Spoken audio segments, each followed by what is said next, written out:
Wow, Toph, you look amazing. Wow. Thanks. What is up with it? Welcome to Training Mode Tuesdays, East Coast time. East Coast time. And you know a thing or two about the East Coast. I do know it. I'm an East Coast native, Toph. I learned the game there. Let me just move towards the camera here in this rice field that I'm in with a beautiful sunset. Let me just. I tried to have a cool background, but every time that I changed the background, my face just froze. Really? Yeah, so it would be a frozen scar with some weird volcano background. That's a trade-off. You gain a volcano, but you lose the ability to move. Yeah, but here we are, Training Mode Tuesdays. Mm-hmm. And this is like it was last week. Not top 8 yet, but we stream what? We just stream till the end. Yes, to the bitter end. That's right. There's the winner. As we do with Super Smash Bros. Melee, we're ride or die, and we're gonna ride this bracket out, whatever happens. And let me tell you, this is a crazy one. This one, I'm looking at the bracket right now. A lot of top players. Listen, I think people were spurred into action by Moki's YouTube video. I know my camera keeps. Which video? I missed it. Moki made a video. I'll just summarize it. The crux was basically like, okay, look, yeah, we're kind of on a downswing right now in terms of tournaments. You know, it's like a little bit of an off-season kind of dealio. But it's up to us top players. This is Moki's words, not mine. I'm not a top player. But Moki was saying it's up to the top players to breathe life into the scene by entering, right? Like, there's no greater governing body, or there's no, developer to, bring events to the people that are going to get them to care about things. So it's up to the top players to enter things. And I think I'm looking at this bracket, and it looks like a lot of people heard the call. The bat signal went into the sky. I've got Batman on the brain because I watched the new Batman. You've seen the new Batman? No, but I've heard it's good somehow. I liked it. You should check it out. I'm gonna check it out. I also was told to check it. Oscar told me to check out Chernobyl. So that's at the top of my list. I haven't seen it yet. But yeah, I'm gonna add the new What's it called? The Darkest Night? It's called The Batman. The Batman. Sick. I'm gonna check it out. I think I need to leave this. I don't know why. I keep freezing in the camera, right? Do I need to leave this rice fatty? Every once in a while, we need to light the beacons of Gondor. That's my preferred metaphor. Beacons of Gondor, yes. That's my preferred metaphor for the community answering a call. It was a tiny flame, but it's up to all of the players who entered this bracket to see that flame. And light their own beacon, which goes to the next person. Yeah, I like that. Because if any individual person doesn't light their beacon, then it doesn't. That's right. And that's why we guard the beacons and we're always watching. Yeah. I think that's a beautiful thing. I'm happy to hear that. Thank you, Moki, for giving voice to whatever it was deep inside of you that made you want to take to YouTube and drop a video. And Moki's in this bracket too. I mean, definitely one of the top seeds of the event. I think he's, someone who I think is probably very likely to make the finals. I'm going to go over some of the names of the bracket. I see IBDW, KJH. I see Ginger's in here, of course. Gatsu probably using his Smashbox. We've got Moki, Hungrybox. Oh, goodness. Who is on a collision course with Polish and Ben, who are two challengers that have been taking sets off him recently. So, Hungrybox, one of the top seeds, but not with an easy bracket of his own. We've got Slug, who, in my opinion, is the only top performing ice climbers these days. The only ices who rose from the ashes of the character in a post-wobbling landscape and said, you know what, maybe this character can get it done. Got ranked top 30 with ices post-wobbling. I never even heard of him back when wobbling was legal. Now he's just taking names left and right. So definitely some really interesting sets we're gonna have tonight. I wonder what the first one's gonna be. What's that ices player's name? Slug. You painted a picture for me there, Toph, because it is true. It's a disgusting post-apocalypse in the ice for that character. Yes. Yeah. They got ravaged. Yeah, I've been playing. They got torn apart. I've been playing a lot of Elden Ring. It makes me think about Caelid, which is an area. I think it's an area that's like specifically modeled after like Berserk. That universe. Oh wow! Yeah. Disgusting. It's a terrible universe. Oh, jeez. So Slug is crawling out of Caelid. Yeah. Our bracket. Oh my goodness! In like a gritty way, right? And his name is Slug, which is like a gritty name. And it's just, I've never met the guy, but I'm kind of a fan. I don't know. And you know what, Toph? This is every 30 minutes. I need to tell you specifically something. Toph, I need you to know. Yeah. that subbing to this channel, especially dropping the Twitch Prime, is dope because all money from subscriptions goes directly to Genesis. Speaking about the Beacons of Gondor, this is a beacon of Gondor that was lit, and we're saying, look, that we're just gonna funnel the Skrilla, that which keeps the world moving, over to Genesis, and we know how tough it probably was that they canceled their tournament. Also, follow and subscribe to FlyQuest on Twitter, Twitch, YouTube, and TikTok. I have to admit I'm contractually obligated to the people to say that I don't follow all of those channels because I am not on social media, really. I just think that's best for me. Yeah, you know, that's how it goes. This is just best for me. That's how it goes. But, you know, if you are glued into the mainframe, as so many of us are, then you might as well at least drop a follow, you know? Click on the follow button. Absolutely. If you have the means, please do. I just have to share that I don't personally have the means. Yeah. I can do some things, but I can't do everything, Toph. Right. Well, that's all of us. No one can do everything. We can only do what we can do. We can only do what we can do. But when we all come together and do the part that we can do great things. We can change the whole world. That's right. We did. That's right. This is Gatsu versus Prof right now. Gatsu versus Prof. Let's do it. The king of the cube.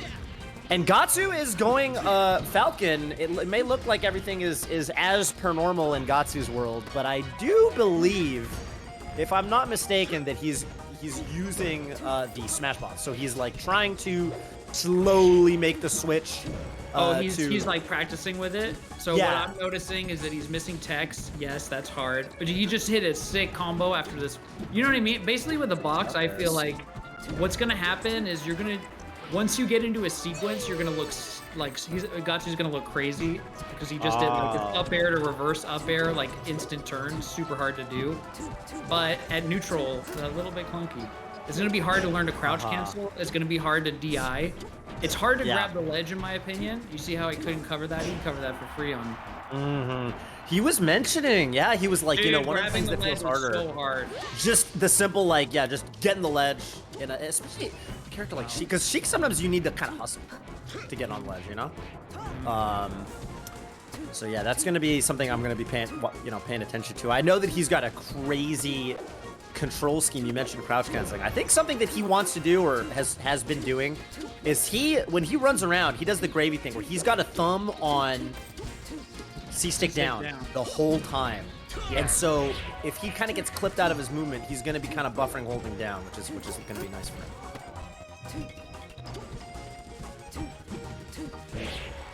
What do you think about approaching Sheik? Is that hard? I don't really know how to do it. I think that you can do it. I bet that these top cracked Falcons can do it, but I can't do it anymore, man. My old tactics don't work anymore. Down throw to up air. Good DI from Prof, I guess. I know if you DI a certain way, that just kind of die. But... Oh, good job dodging that needle. That would have been big. So, do you know anything about Prof? I don't know much about Prof. He's a Floridian Sheik Marth dual main, and he's pretty cracked. He looks cracked. He's very fast with those characters. I once commentated one of his sets with Blur, and he was playing Marth, and Blur was getting super excited. Oh my god, this Marth, blah, blah, blah, this, that, and the other. And then he went Sheik, and then Blur lost all interest, and I had to kind of carry on the commentary, Wow, Blur just left you in the ditch. I just think it's funnier to say it that way. That was such a sick up air Gatsu just did. Yeah. It was like a space knee. No, I saw it too. I mean, that was super sick, actually. You're totally right. I've been paying attention to the up airs, because you were saying when you switched to box, your up airs got insane. Yeah, I think so, but I wonder if you're playing like a top player versus playing people on mid play, you know, how I don't know, how viable it really is to throw out an up air kind of instead of a nair. Interesting, and that spot. Because I saw one of those come out, but it just doesn't hit far enough forward, you know? You gotta, I don't know. Gotta be on top of them. Yeah. We'll have to figure out how to implement that particular tool. Is this 2 out of 3, Toph? Are we at 3 out of 5? Not a 3 out of 5 territory yet. Gatsu is now on winner's bracket point. Dropping only one game to Prof. Only one game so far? Dropping one game, but But if he drops, well, it's his first game of the event. So. Okay. On one hand, he's only dropped one game in the whole tournament. On the other hand, he has a 0% win rate. So you can make it sound really good or really bad. Kind of what the media does, you know, they kind of spin it. You can spin it. Get a lot of power. I love Stadium in this matchup. For Falcon, Oh yeah. I love how big it is and how it's got some platforms. It's FD with some platforms. Yeah. Look at that up air.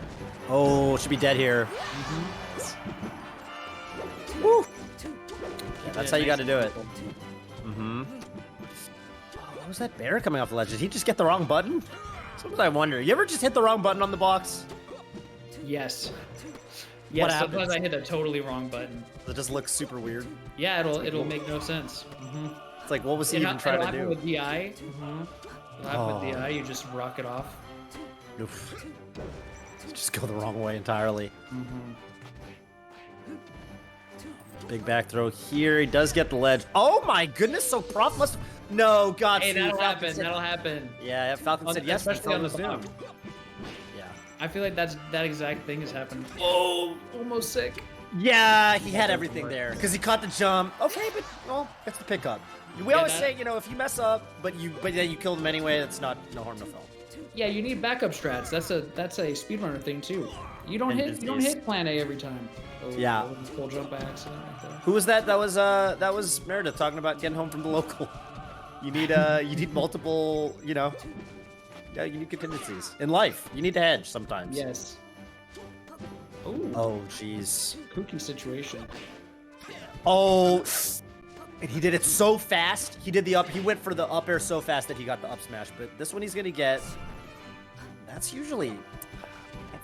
That killed him. I don't know. Something I see a lot of the Falcons do is that with Stadium, you know, the platforms are so low on Stadium Yoshis, you can stomp from under the platform and your arms stomp them. Falcon reaches his arms up to the heavens and his great big biceps and triceps stomp the opponent up, and then you can meet him. Stomp has such an amazing hitbox. And the upper half, it's like better because it's like the nipple hitbox. Better in some ways, but I don't know. It's so nice to just pop them straight up. Yeah. Better. I guess better if they're off stage. There's an angle. Oh, heck yeah. So Toph, I mean, here we are. This is just round one. Yep. This is a weekly, so this isn't like oh shit, you know. I feel like it has a different vibe. In the big tournaments, it kind of feels like things are etched in stone, but at a weekly, it's different. You know, we're writing in pencil here. Yeah, and I think that's why Gatsu's, you know, down to, like, I think if this was a major and he's playing, especially someone like Prof, who's extremely good, you know, I think he'd be probably using his game controller, right? I mean, I think he's just better with it, and I think that's why it's trading mode Tuesdays. Exactly. You got to get that experience. It's important. Yeah. And branding is, I don't know how that happens, but... Okay. Branding is everything, so, you know, this is called Training Mode Tuesday. That's what people are going to be thinking about when they enter. Yeah, the long term. How do I get better? Training. I'm winning this tournament if I can, but, you know, in lieu of that, I'm going to at least try to get better for the next one. I'm excited for a Box Falcon to get into it and tell us what's going on deep in the game with the Box and Falcon. I feel like it's just going to be different. And I wasn't. We haven't had that yet. I gave you bits and pieces, Toph, of what I saw, but I'm not Gatsu. Gatsu's going to be able to really tell us what is the Falcon playstyle on Box. Yeah. Well, let's see if he can get to the you know, let's see if he can get past this set. I mean, I think that he's definitely going places with the Box and with Falcon. I think Prof's got this. You think so?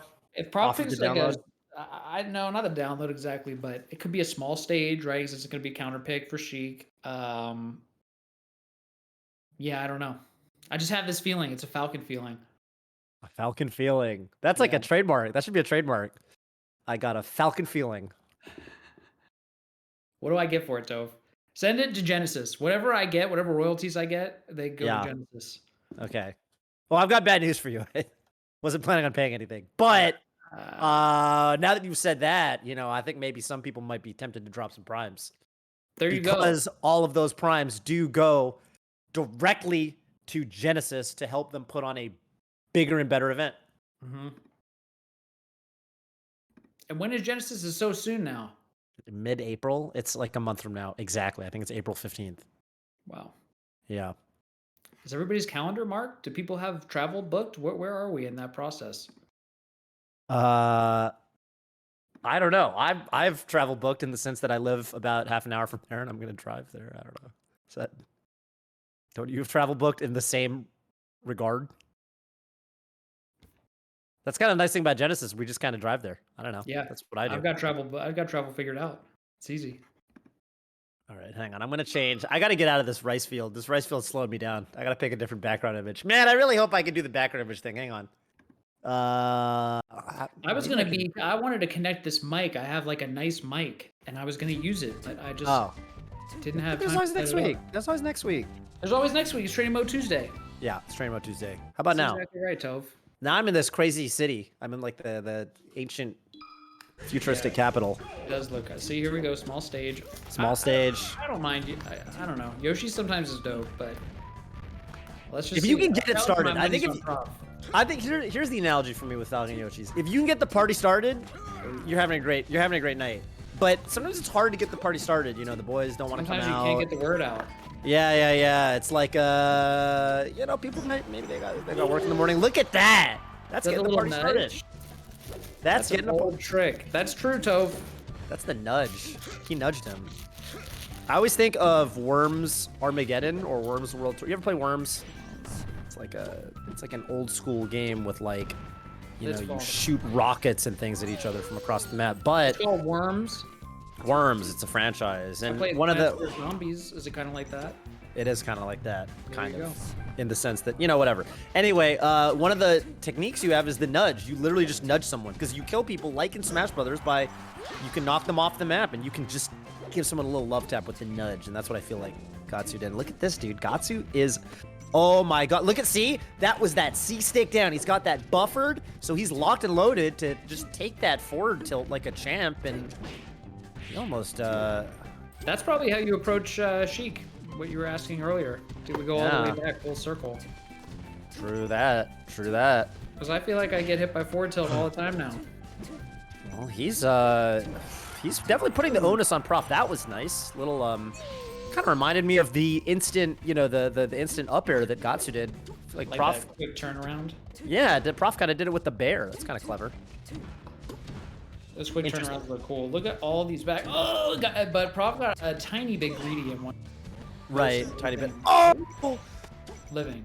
You always feel, oh, okay, the Yoshi slope made it so that knee didn't connect. But man, double up air, almost everything for Prof. Prof schmooving right now. Prof schmooving. I'm telling you, this is all the Prof show. Toph. Prof show right now. Just had a Falcon. Hang on. I've got a Falcon feeling about this. Oh, well, I don't know. This is super duper close now. Okay. Oh, dick. Prof's running away. Prof's like scared of Falcon right now. Ooh, I never know why Sheik is scared of Falcon. Oh, big grab. Gatsu's got to show us why. Can he do it? Takes that down tilt. He sees it. Pretty soon it's going to be up air time, or up throw time rather. Your goal is Falcon. I feel like in this matchup you always want to get them to that juicy percent where you can start up throwing. The Prof might never get there. Oh! Wow. Double jump aerial. That was a game of hitboxes. Sheik's slap just kind of went over Falcon's kicks. Get away from me.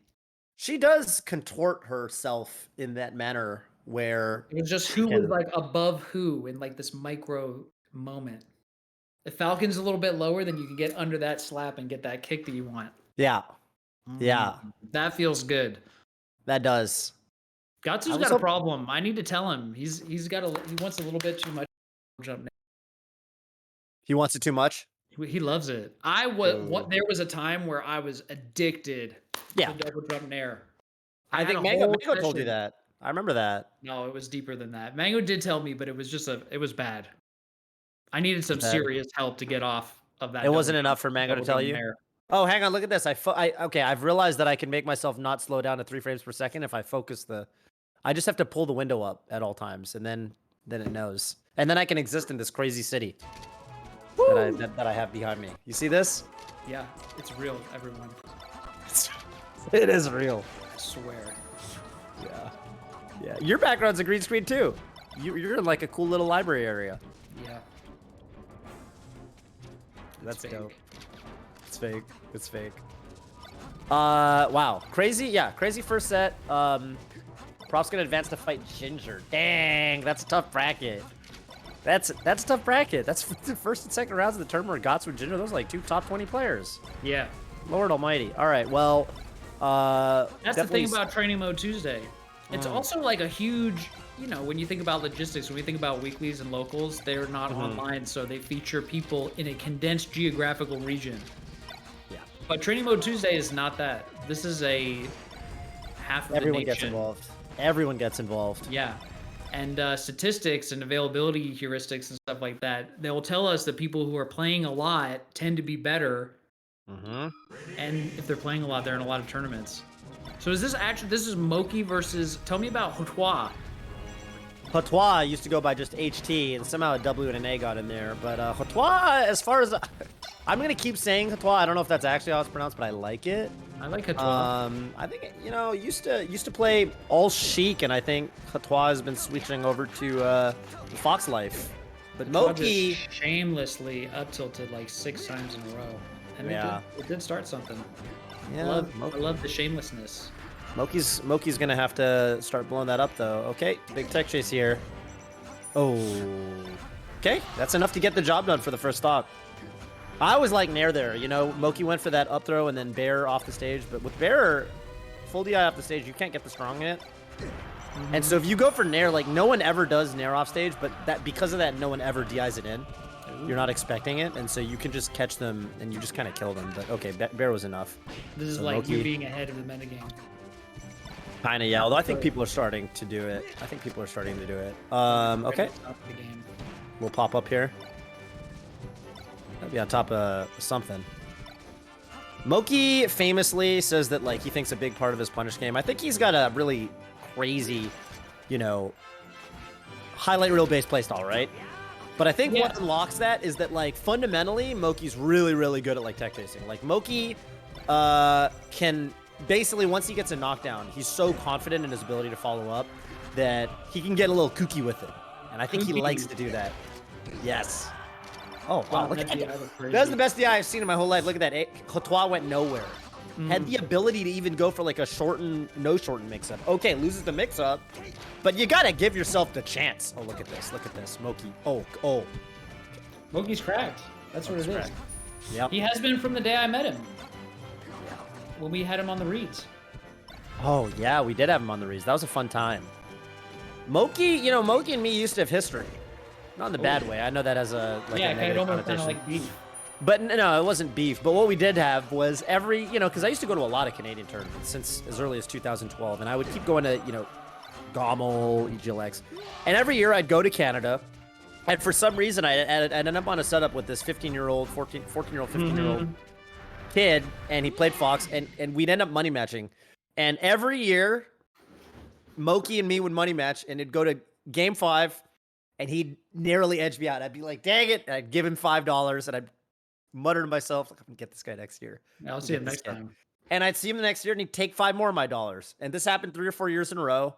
And then somehow he turned into Moki, the Moki we know today, and things were never the same. But I knew him that, before. You knew him before he was. Yeah, Moki. I gave him probably about $20 if my math works. It's just another Fox Ditto. He's about to have some history with Hotois. Hotois, that's right. 22 stock, despite his DI. Yeah. Okay, this is. Oh, keep it going. Oh, he wanted the drill reset. Okay, Hotois, you got to get something here. Here we go. Get the knock. Yep. Pop him up. Get the platform knockdown, but Moki gets out. This could be big. Oh, no. Big. Yeah. You know what happened? Moki just got hit, his Fox got hit so hard he got disoriented. And he went into the crazy legs mode. Started flailing. Yeah. That was out of control. He just the got Fox went fight or flight. Yeah, fight or flight. Okay, Moki answering back. He's regained control. Well, it's the new Fox coming down from the plane. So this one's not disoriented in the way that the last one was. Yeah. That's exactly. And he saw what happened last time, so this Fox actually took notes from his friend's death. And he's going to be prepared. Yeah, this is nutty. I think first hit in air for Falcon, and I think first hit up air for Fox are like, they're kind of analogous, you know? Yeah, They're, absolutely. They're both single hit moves that are designed to hit in the second hit. but with the emergent gameplay of Melee, you say, F that, I'm not going to combo in the second hit. I'm going to cancel that second hit or move out of the way. So juicy, dude. Weren't you a first hit near master back in the day?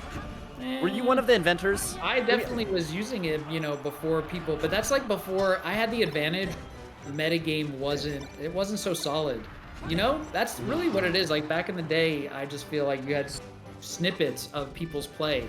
And there were, it's almost like when people talk about evolution and stuff, it's like, oh, well, you got the missing transition. I'm just trying to say, back then we didn't have a huge fossil record. And so each contribution that you make, it's like people are like, damn, I never saw that. Right. But the metagame is much more, so much more connected. There's so much more footage. There's a history and tradition of people watching each other, and yeah.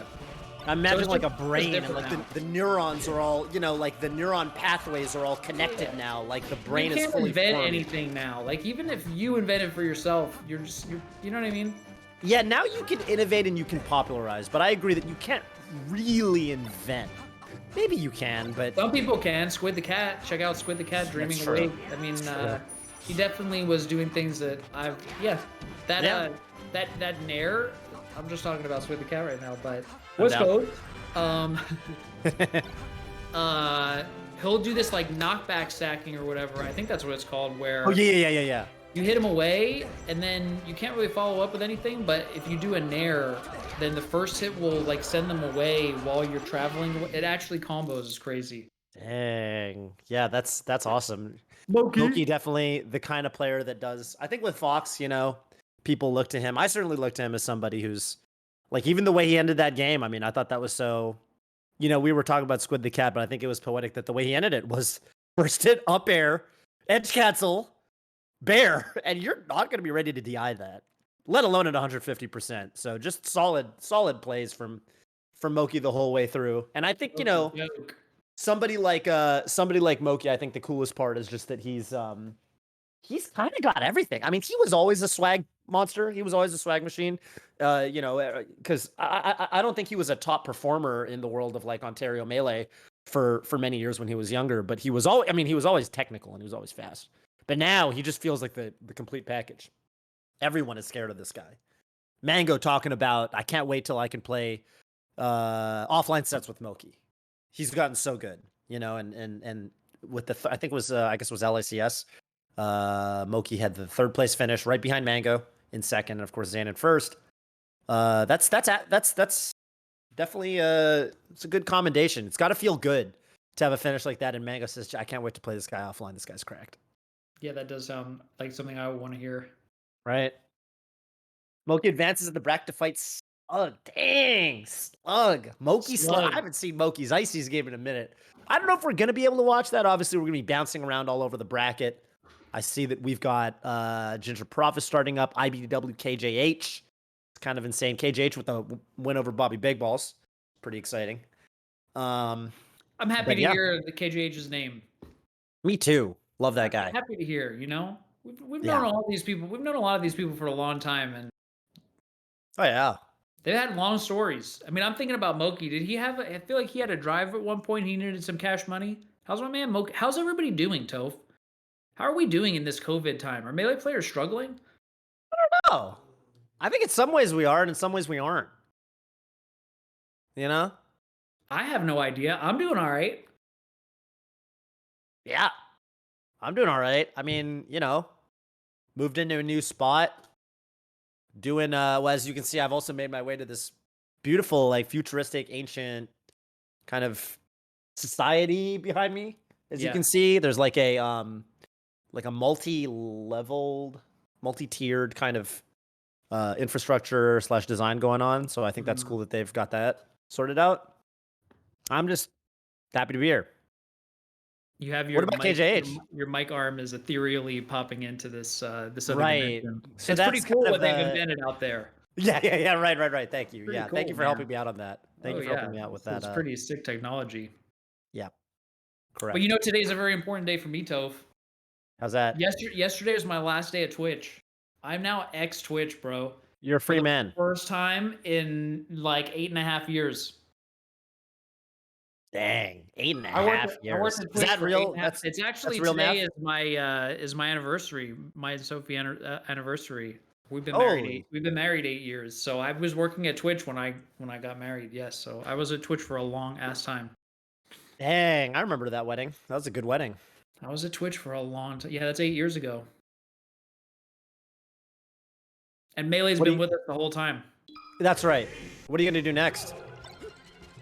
I'm doing are we in this? Is this IBDW KJH? It looks like we are. Toph's gone. Here we go. Maybe he's not. KJH going Falco, going the bird. KJH has been feeling the bird. What does that mean? Okay, you remember that one summit where we did the reads live at Summit? Yeah. And do you remember that like Plup got on and he just like locked in Falco and I was like, oh, Falco. And he's like, yeah, just feeling the bird. And sometimes I think no matter who you are, I know you've been there. I know for a fact you've been there. I think no matter who you are, sometimes you just kind of feel like playing Falco for no reason. Maybe you haven't touched him in months or years. I really agree with what you're saying. Right? You just like sit on a setup and you're like, dang. People talk about emergent gameplay, but what do you think about like emergent brainwaves, Toph?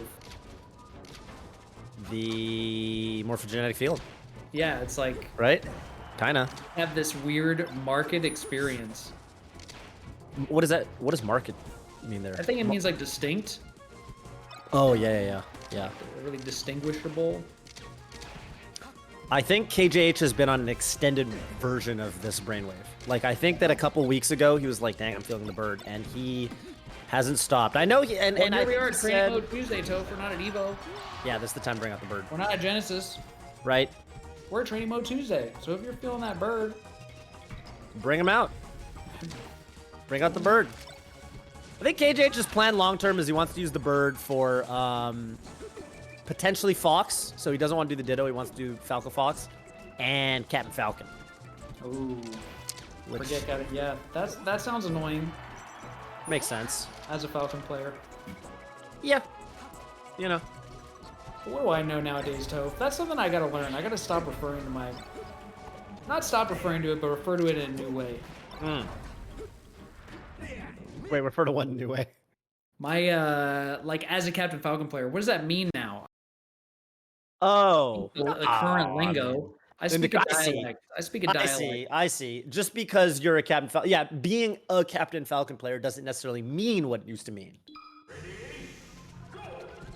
Yeah, I mean, I think for KJ, you know, it's obviously as if you're a Fox Falcon. This was always the thing for me, is like, Fox and Falco kind of have similar matchup spreads. Like, you know, Falcon, yeah, okay, Falco beats Falcon, but, you know, so does Fox, kind of.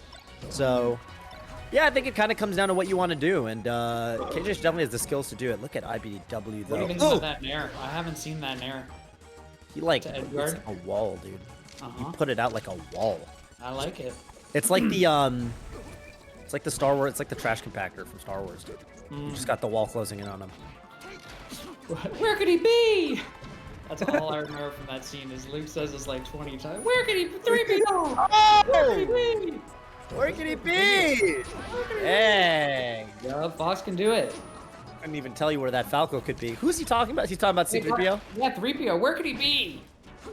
Oh, KJH is gonna have to find the answer dying. to that. Yeah, but KJH right now is facing this is the Summit champion IBDW. Yeah, I mean, this is one are of the people favorites. not gassing him up that way where they're saying like, hey, IBDW he's the most recent winner of the biggest offline tournament. Yeah. IBDW Well, I mean, they is our are. new god, Toph. They are basically. I mean, Who he's is they? I definitely the guy haven't to heard beat. anything. He's just a normal guy now. Still, he's just a normal Fox. What do you think? You think IBW's in chat? Press 1 if you think IBW's something special. Might lose to the bird.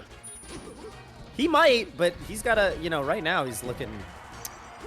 He's I don't looking know, to he's put looking a KJH in the little dirt. You know, he's trying to clip this bird's feathers. That's He's what I'm trying to say.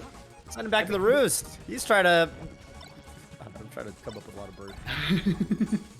Well, what does IBDW supremacy tell us about the scene? Tell us that Fox is actually the best. Is that what it tells us, Toph? Is that what you think?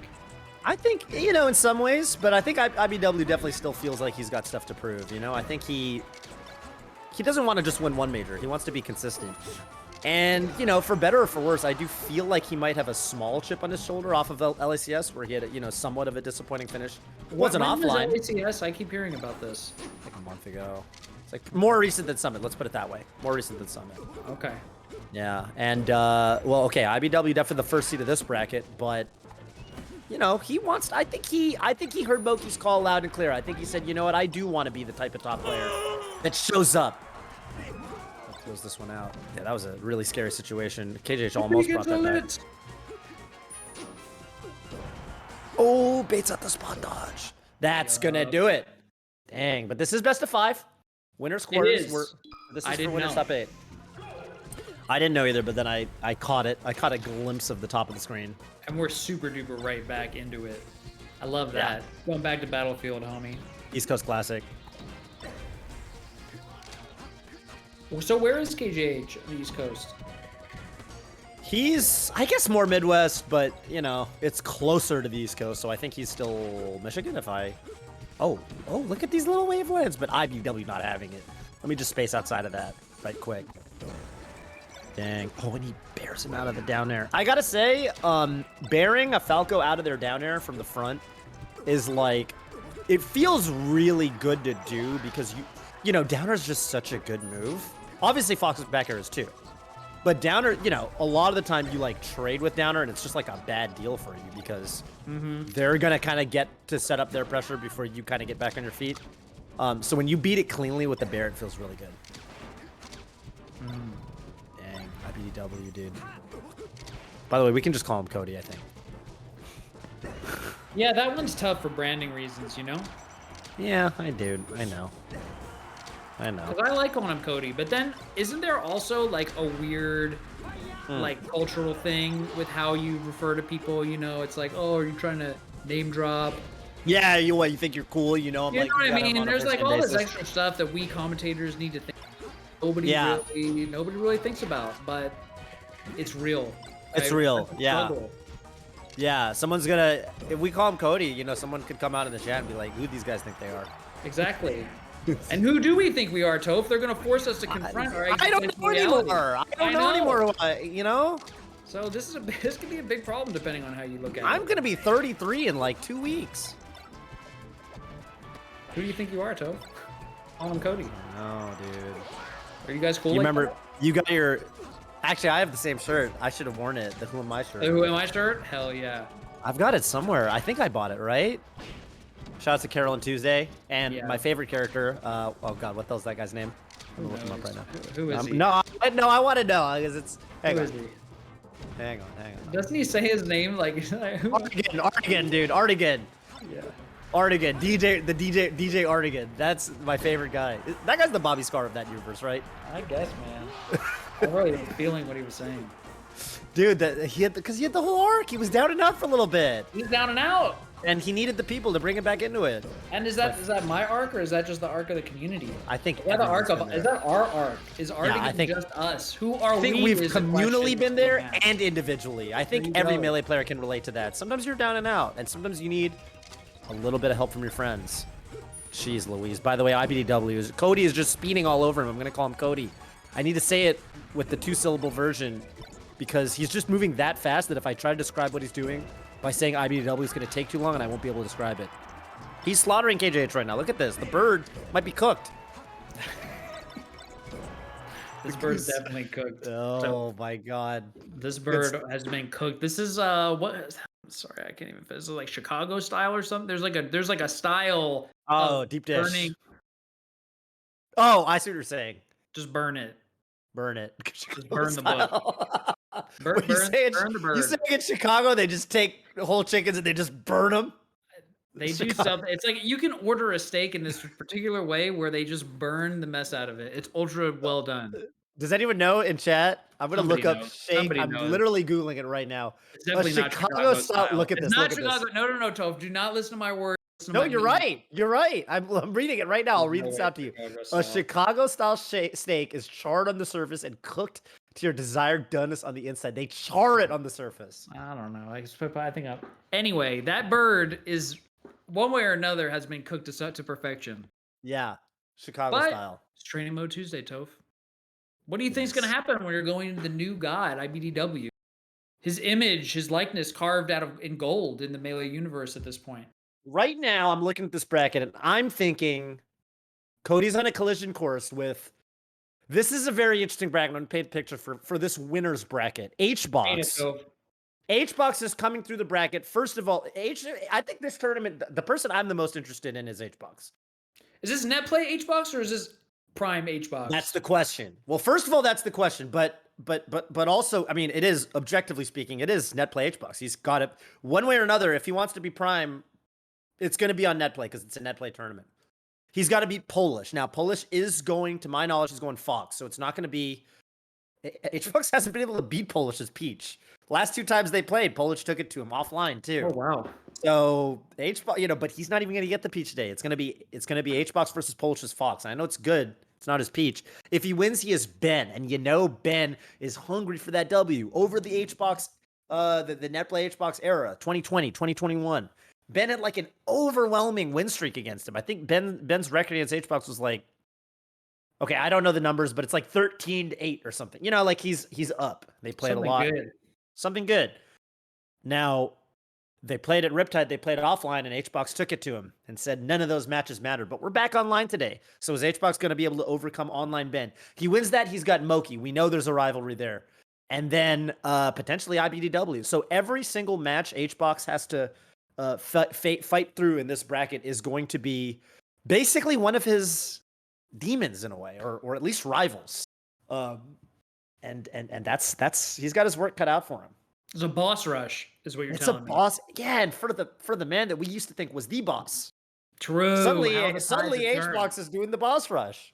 We had to like move him out of the venue. We needed to actually use digital technology in order to take the crown away from Hungrybox way back. Yeah, when.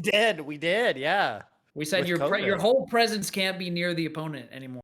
It's too overwhelming. Yeah. No, it's totally true. It's too powerful. The Hungrybox aura. I encourage everyone to type in ! bracket, and you can just check out the bracket. We've definitely got some really kind of kooky matches going on. We're not even going to be able to capture all of them, but the cool thing about online tournaments is you can always, if there's a player you're interested in, you can just often head on over to their stream and you can use multi-Twitch or just open up 2 tabs, and stick with us here at FlyQuest. Maybe you can listen to our commentary, but you can kind of browse around and you can really turn it into an interactive experience. You can't do that with offline tournaments, right? You can't. So also, if you're a community member, if you're thinking about what can I do to give back to Super Smash Bros. Melee, first, thanks for being here. Thanks for watching. That's enough in itself. But also, if you can sub or if you can prime sub, all money from subs is going to go to one of the most revered, oldest grassroots Melee tournament brands in existence. So we would appreciate that. Thank you so much. Also, if you could head on over to youtube.com/FlyQuest, and you can sub there for all highlights for Training Mode Tuesdays. Mm-hmm. Yeah, that's definitely something we want to encourage. Is just for this is a $1,000 weekly, Toph. Dude, it's a $1,000 weekly. They're infusing. So when I asked the question of how are people doing, are Melee community thriving, surviving? What are we doing here? This is really nice for the scene. It infuses some much needed resources into these incredibly talented players. Like I think one of the things that's always sucked about Melee, and I think why I wanted to look at Twitch in the first place is this confusing thing for me that like who is Zuppy and how did he just get juggled on the right side of Yoshi's for the entire time I was talking? Yeah, well, I can answer the second question really easily, and that's Ginger is cracked. Ginger is insane, and especially versus Fox. I think that he is. I feel like this is his matchup. I feel like Ginger's so good against Fox. Like he beat IBW at main stage. No, he just deletes Fox sometimes. I think this is going to be a tough one for Zuppy. Zuppy's good. He's a Canadian Fox, plays on a box. Wear some nice like socks. that. I just wanted to keep it going. Keep it going, Toph. But no, he's actually quite old school, but I think for a long time he was just kind of like a second, like a second tier kind of player. Like I think that for a long time he was all right, but I think nobody he really was talking about Zuppy. Oh my God, Zuppy's so sick. He's really come into his own over the course of the, I would say, the pandemic, and I think with his switch to box. For him, I think in particular, it makes a lot of sense. But something I kind of like about him is that even though he is a box fox, when I watch him play, he doesn't really, it sounds kind of weird, but he doesn't super look like it to me. You're saying that some box foxes, when you watch the box fox, you notice that they are box users, but when you watch other box foxes, they don't seem like a box fox. Thank you, Dr. Seuss. That's exactly what I'm saying. That is exactly what I'm saying. Yeah, some foxes on a box and they're wearing socks, but some other foxes, Zuppy. They can kick rocks. Yeah, that's Zuppy. Zuppy doesn't look like. I don't. That helps. I don't know what kind of controller you could imagine Zuppy using right now. Just playing defense and getting as cooked as the last bird. This bird is now, Yes, Chicago style. One way or another, everyone's ending up in Chicago today. Ooh, there's that bear that beats the deader. Again, I think that one just feels good to hit. Ah, you gotta get out there. Okay, you're just too far away anyway. This is Zuppy's game. You need a shot. Ah, okay. Eats the bear. Still, I will say, when you're getting smoked game one, and then you when you bring it back to like one stock, it gives you some hope for the next game. It's like the mental damage was coming, but you were able to push some of it away, right? Yeah. So because in truth, what happened in game one does not affect in any way game two, But because we're feel that human and we have memories, the impressions of what just happened are in fact in our mind, and the opponents too. Look, you just got comboed on the same side of the stage to die. That's in your brain, unless you have some super spiritual armor. You need that brain armor, Toph, where you just forget every time you get beat up. You just get. It's like it never happened. My knee is fine. Can't let it shake you. My knee is fine, Bobby.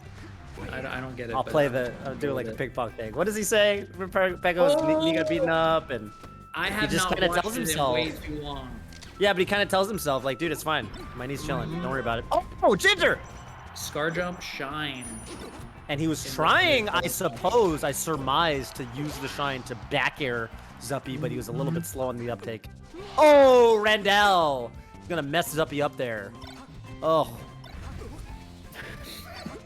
Messes Zuppy up there. I was so stuck on that with those Zuppy up. The wording? I was not sure where one word started and the other ended. Oh. Kind of like with the box fox thing. Kind of like it. Yeah. Having a wordplay. Real extravaganza. Bonanza, yeah. Bonanza extravaganza. I wanted to ask you, Bobby. Maybe this isn't the right time to bring it up, but I want to ask you. We're talking about, Smash and Twitch and all that. Well, what's next for you? I'm not doing anything, my friend. I'm retired. I'm gonna do my best. Sophie's gonna be making money at a certain point, so I want to be stay-at-home dad. Self-care every day, Toph. That goes for everybody watching, okay? Yeah. Self-care every day, each one of us, because our melee gets better when we take care. Oh, Ginger had the presence of mind because he meditates, takes care of himself, to jump out there, last stock, snap reactions. This game's all about that, Toph. It was a self-care down here. Self-care every day, okay? Self-care down here. I need myself. I need to hydrate. Yep. I need to go outside. Yep. I need to be. Sunlight, vitamin D. Can't be in stressful relationships for too long. If you're going in a stressful direction, it has to be for something. So anyway, what am I gonna do? I'm gonna take care of my kid, my wife, myself, and I'm gonna have to build a solid foundation for which to put whatever's next on. But I don't know, man. I'm pretty happy with the work that I did at Twitch and the work that the Melee community inspired me to do. That's how I see it, bro. I went to Twitch because I knew that Twitch could help the community members not make no money. It was criminal to me that Mewtwo King and Go were so skilled and yet had no real income potential. Yeah, yeah. And that's what it was in 2012, or whenever I started at Twitch. 2009, all the times before, there was no money in the game. And that's beautiful in a way because it makes sure that our incentives are, not completely corrupt, because that's just what money does, let's face it. Yeah, they say. But there was just ways. Oh no, that's the other one. Yes. Money's the root of all evil. There you go. Yeah, money's messed up when you really stop and think about it, which I have been doing. It's unfortunate. I think about it. But I have to. I have to because, it's dope that we get to play this game, but it sucks when if people are struggling. But I think that's what FlyQuest is doing week over week. Yeah. With these and for me, really nice spots. It's all about like whatever Bits was. It was because of that feeling of community, and bro, community gifting 100% is just the Spirit Bomb.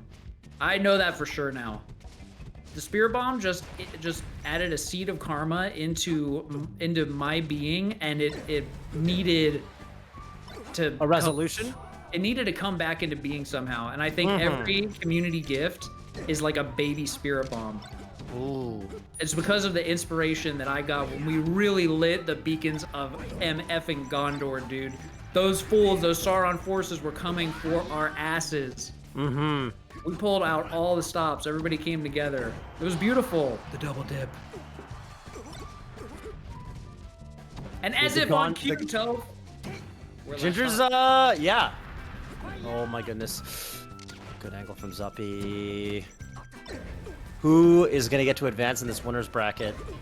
Who's going to have to find success in a little bit of a roundabout fashion through losers? Yeah, that's right. Zuppy's got to get on the board right here. Oh, big knockdown. Oh, I don't know about that side B. What was that side B, Ginger? So Ginger's got that gallant. Oh my god. Yeah, that is crazy gallant. Oh! Oh, the get up attack! Oh, there's the nair! You heard my commentary from earlier! He heard my commentary from earlier. You nair there, no one is ready to DI that. Even if they do DI it, usually they die because you get the strong hit. If you go for bear there, you don't get the strong hit. He heard my commentary. Gatsu's seated so low because he's on the box.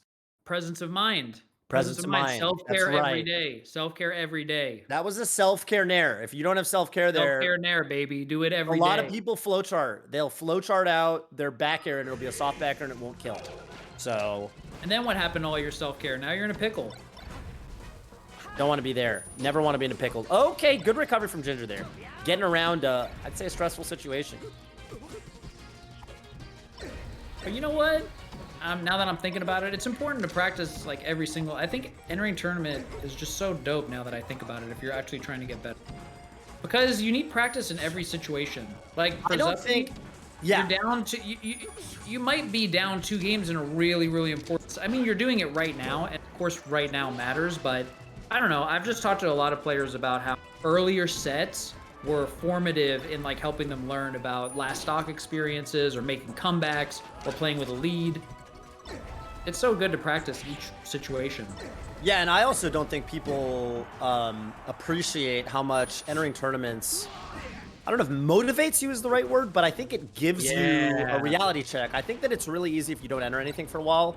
You're like, I'm good. Like, I can hold it down with the best of them. But when you enter a tournament, you're kind of forced to confront, like, okay, this is how I'm actually performing in this situation.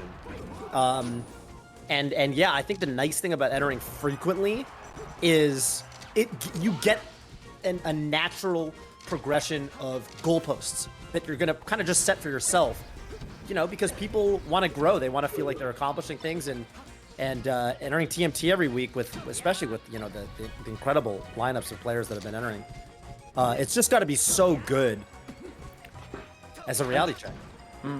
Zuppy right now having to confront reality as Ginger. Toph. It's every moment of existence we're being asked to confront reality. What do you think about that? Isn't that a crazy, profound thing? I think it's a habit like anything else. But I think the present moment is coming at us every single second. That's right. Begging for our attention. Yes. And I think grappling with that and responding to that was so nice. He knew exactly how much instant he had. He's like, dude, I can walk over there I don't need to hustle. I'm gonna walk over there and forward smash the bejesus out of you. I'm gonna And give it's you the the boots. perfect percent that like it'll connect because you know you can't forward smash in the air. Hey, can I say it? That's a self-care forward smash. Self-care F smash, baby. That is You need presence to of mind. let that hit stun breathe, Toph. Everybody playing, if you have any juicy hits and they're gonna DI in, oh my god, just let them stay in hit stun. Please, for the love of Falcon. If there's one thing that I think Falcon taught me, it's about hit stun. Keep them in hit stun. That's all. That's the whole game when you combo in the air. Yep. You just need to know about their hit stun. Keep them in Yep. hit stun as long as you can. Oh, Ginger tried to end it all.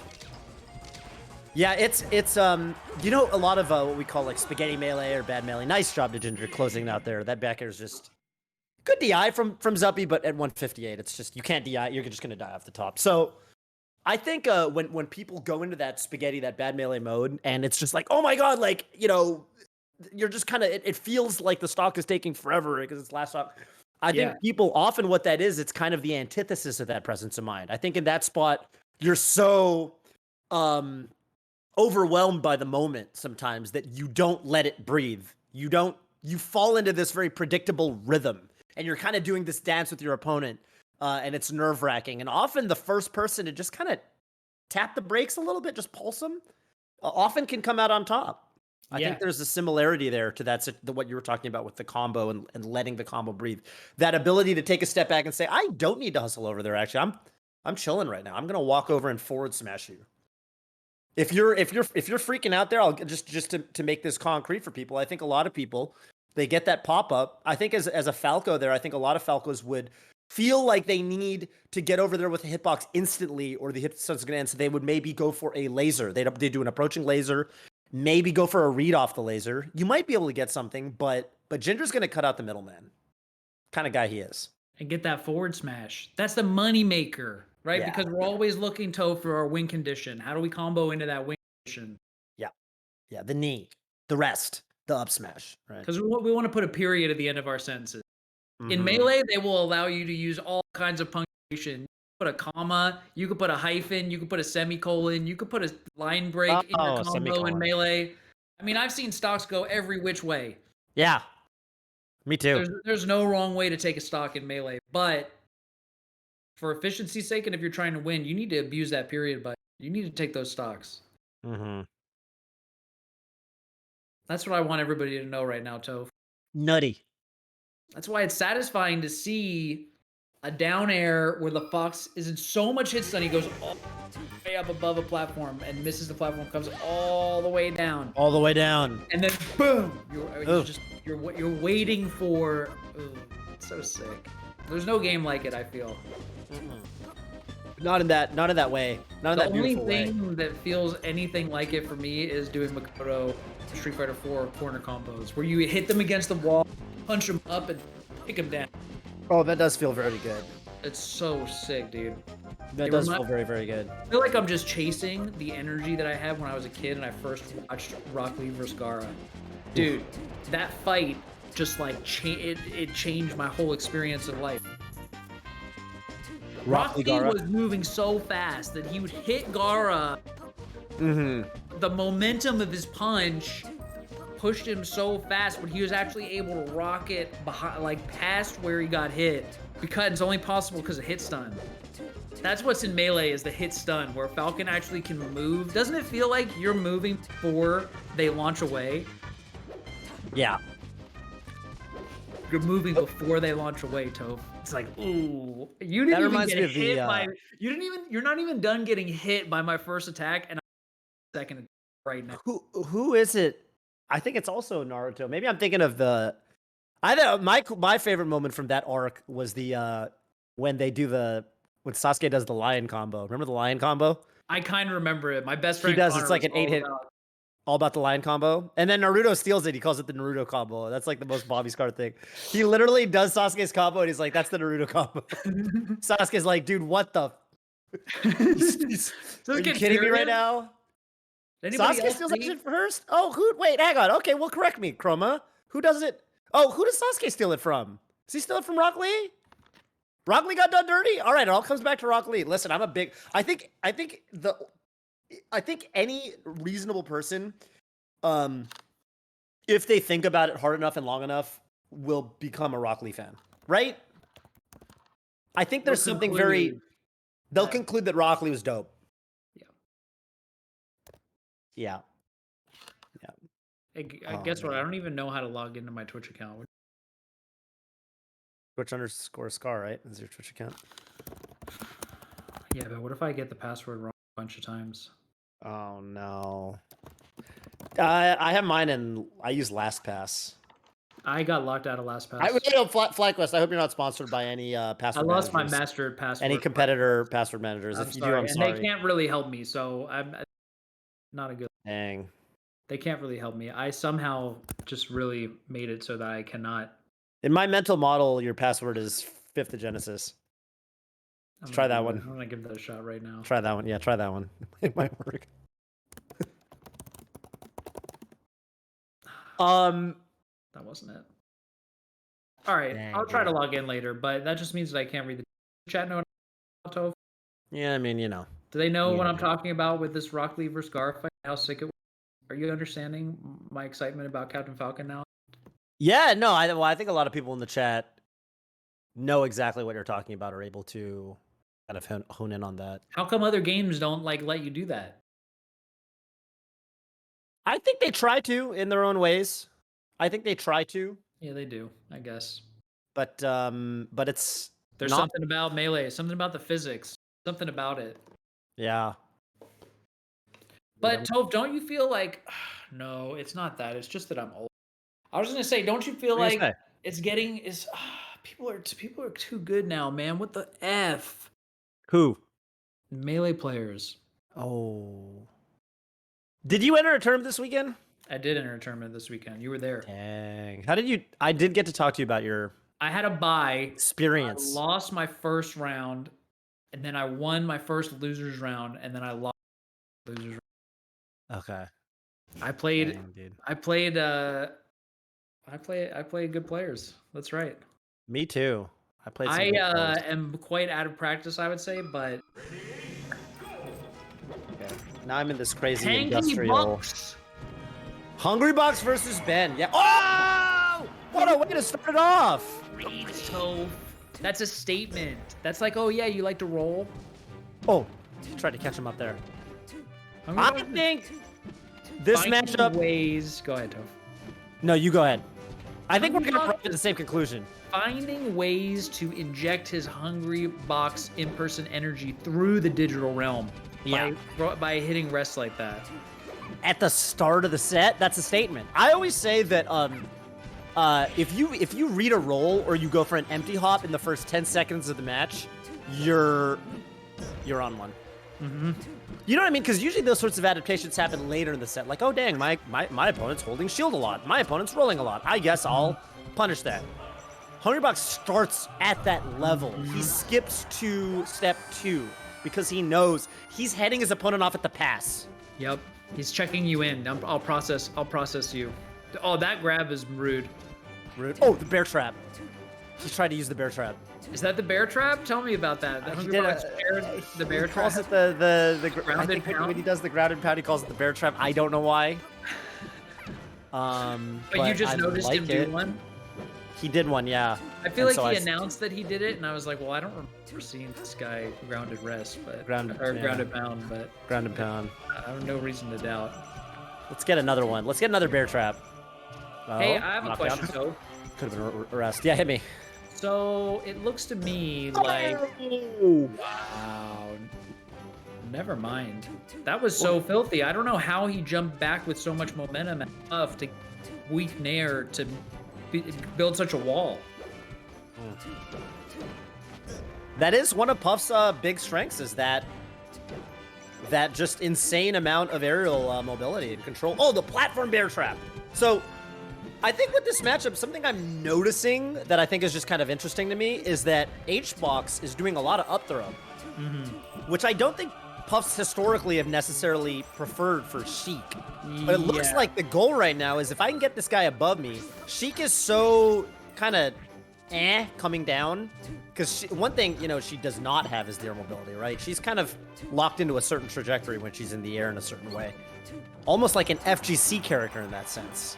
And HBox is really preying on that. If I can get you above me, I can shark you and I can really, really put the hurt on you. Mm-hmm. Oof.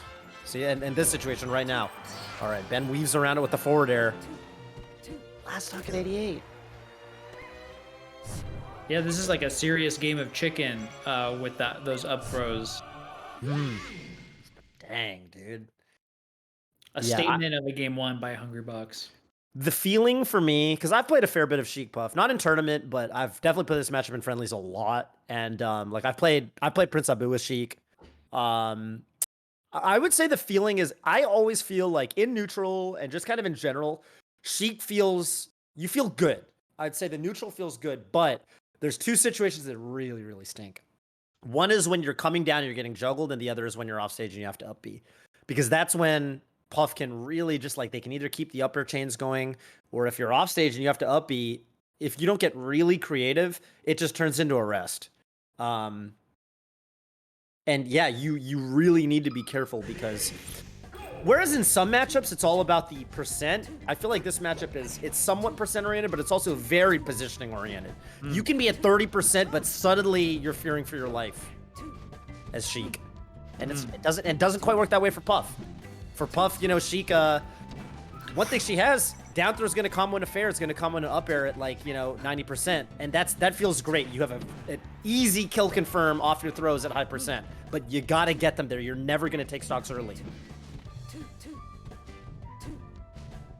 Wow, look how small that shield got. Yeah, but he knows how to work around that. Ooh, big downer. Still kind of exploiting the small shield. I feel like it's hard to exploit small shields as Falcon, or maybe in this game in general. I've always felt that way. Yeah, there's I wish we had like 1 or 2 more shield breaks every tournament. Yeah, I kind of wish shields were like a little bit easier. Because I feel like what always happens is you just kind of get a shield poke first, you know? Yeah, totally. Their shield got small. All right, I just hit him. Yeah. Which is just cool. I wish it blocked more and broke more. Maybe a little bit. Just a little bit, Toph. Just for the content. What? That killed? Yeah, for the content. Agreed. And it's so funny when it happens to Puff. True. So funny when it happens to Jiggly Puff. Okay. Whoa, letting it. Oh, he goes for it. And because he's at 17, he's not going to get the best punish. Gets to charge his needles up. True. That is the thing. Yeah. But it's not the most, you know. It's not the most. Some characters kill you there. Oof. Dang, Ben using the platforms. I'm always looking for, when I look at a Sheik player fight HBox or really any Jigglypuff, I'm looking for their platform usage because the one way she can, stuff like that, right? Using that really quick bursty wave dash, or waveland, I should say, off the platform. It just supplements your kind of otherwise crappy aerial mobility in a way where like, okay, now I can actually threaten beyond the space that you expect me to be able to threaten with an arrow, just like that. And HBox right now, he's going to have to actually catch on because it feels like he's getting snuffed a little bit. Getting decked by these bears. Oof, another one. Oh, no! Okay, I think you can charge an up smash here. Does that kill? Yeah, let's just score. So I guess if you get outplayed one stock, then rest to trade stocks is a pretty good option. Yeah, that's right. If you can get the rest before they take the stock. Oh, God. Puff's always scary, man. Oh, yeah. It's just a thing. Yeah, like here, she can die. She could die here. Yeah, totally. And Puff can't yet, but okay, now I feel like they're fighting more on even footing. I feel like at 70, 82, especially like on Yoshi's, Ben's got a shot. Looking for a bear right now. Up air will probably do it. 100s. Then now it's really scary for Puff because now a lot of moves kill. Grab will kill. Oh, he knows my that. goodness. He knows grab will kill, and he knows Ben's looking for it. Oh. Puff dodged the needles with the end of the spot dodge too, right? Yeah, Ben was really looking for the needle and to grab, but unless you have charged up needles, it's not a true combo. They can squeeze out a little And they didn't even hit. The hot needles dodge. didn't even hit. Needles didn't even hit. Oh my god. We're in the HBox. Z. We're in the Z dimension. In the needles Oh, game. I'm in a crazy industrial landscape is where I'm at. Yeah. I'm actually in the world of Near Automata. I've been transported there, and I have to find meaning in this post-apocalyptic landscape. Wow. What That's even a is a human? challenge. It's a challenge. Yeah. Yeah. Yeah. I would love to talk only. I would love to talk about that deeply. Yeah. I'm down.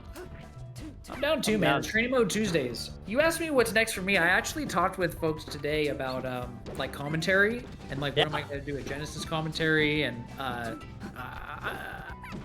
I'm not, you know, you're not, as a commentator, I don't know who wants who to announce whatever life, right? I don't think that I'm gonna do like Summit this year. And I was talking about like what's next for me is every Tuesday I could do. That's like way more me than I've done in a while. It would be. Yeah. Yeah. And I'm eyeing this spot because I'm not falling asleep between 4:30 and 7:30, Toph. But between 7:30 and like we were done at 11:30, I can't do that on a weekly basis. Yeah. But I was also talking about, hey man, I gotta use training. I think that sometimes I don't know what I'm talking about, and I'm just gonna use. I want to use Training Mode Tuesday to just. I don't know. Oh, you want to level up? You want to level up your trying to commentary the way train these too. players are leveling up their game. I'm trying to train too, Toph. Let's do it. Let's train. And you know what? The training is basically just right. Bobby, there was a period. There was a period in in 2014 when we started. You know, we started going to everything. We were commentating. It felt like every weekend. Yeah. Right. We go to the Midwest. Next week we're in Florida doing this tournament. Yes, I do remember. Yeah, I remember that. Is Training Mode Tuesdays the net play version of that, or are we suddenly just back to being weekly co-casters? That's what I'm trying to say, Joe. How often do I get back-to-back co-caster weekends with, or weeks, I should say, with Bobby Scar? It's something of a dream too, because you know, Tasteless and RT, like they just yeah. years and years. It's so many sets, and it's like I don't know, it's just so sick. Yeah. And it's not something that's ever realistic for Melee. Yeah. But you know, here I am, and I'm thinking maybe I want to, but then, yeah, I want to be able to say what I want to say. I commentary. I have thoughts about Melee. I might not always talk about Ben or Hungrybox, but we'll talk about it. And I'll talk about how Ben found him. He voyaged into the stars to find that. I couldn't even tell what move it was. I think it was a bear. But dang, Ben. Okay, Ben. I thought he was kind of down and out, but look at this.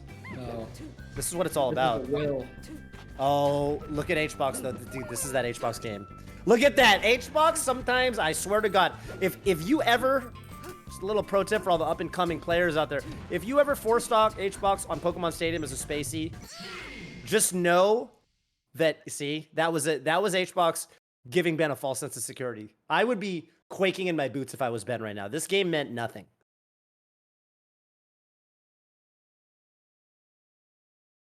Dang, I'm worried. I'm worried for him. But if you're Ben, you have to just be immune. You have to imagine that.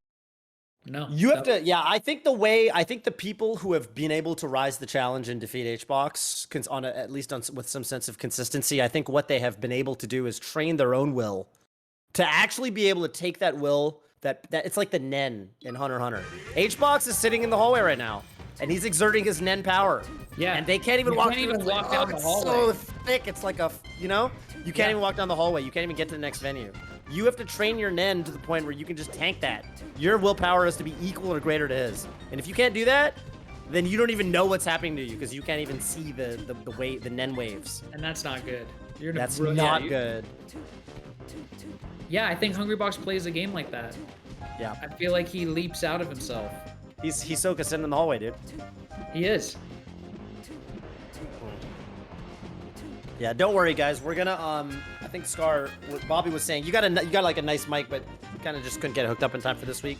I do have a nice effing mic. It's not. Yeah, I just need to be able to get up, but we don't do commercials on Training Mode Tuesdays. I've noticed. Dude, dude, I will solo commentate this game. You do it right now. Oh, okay. Do it this game for me. But then I'll have to change. You know what else? I'll have to change the mic when I have to change it somewhere.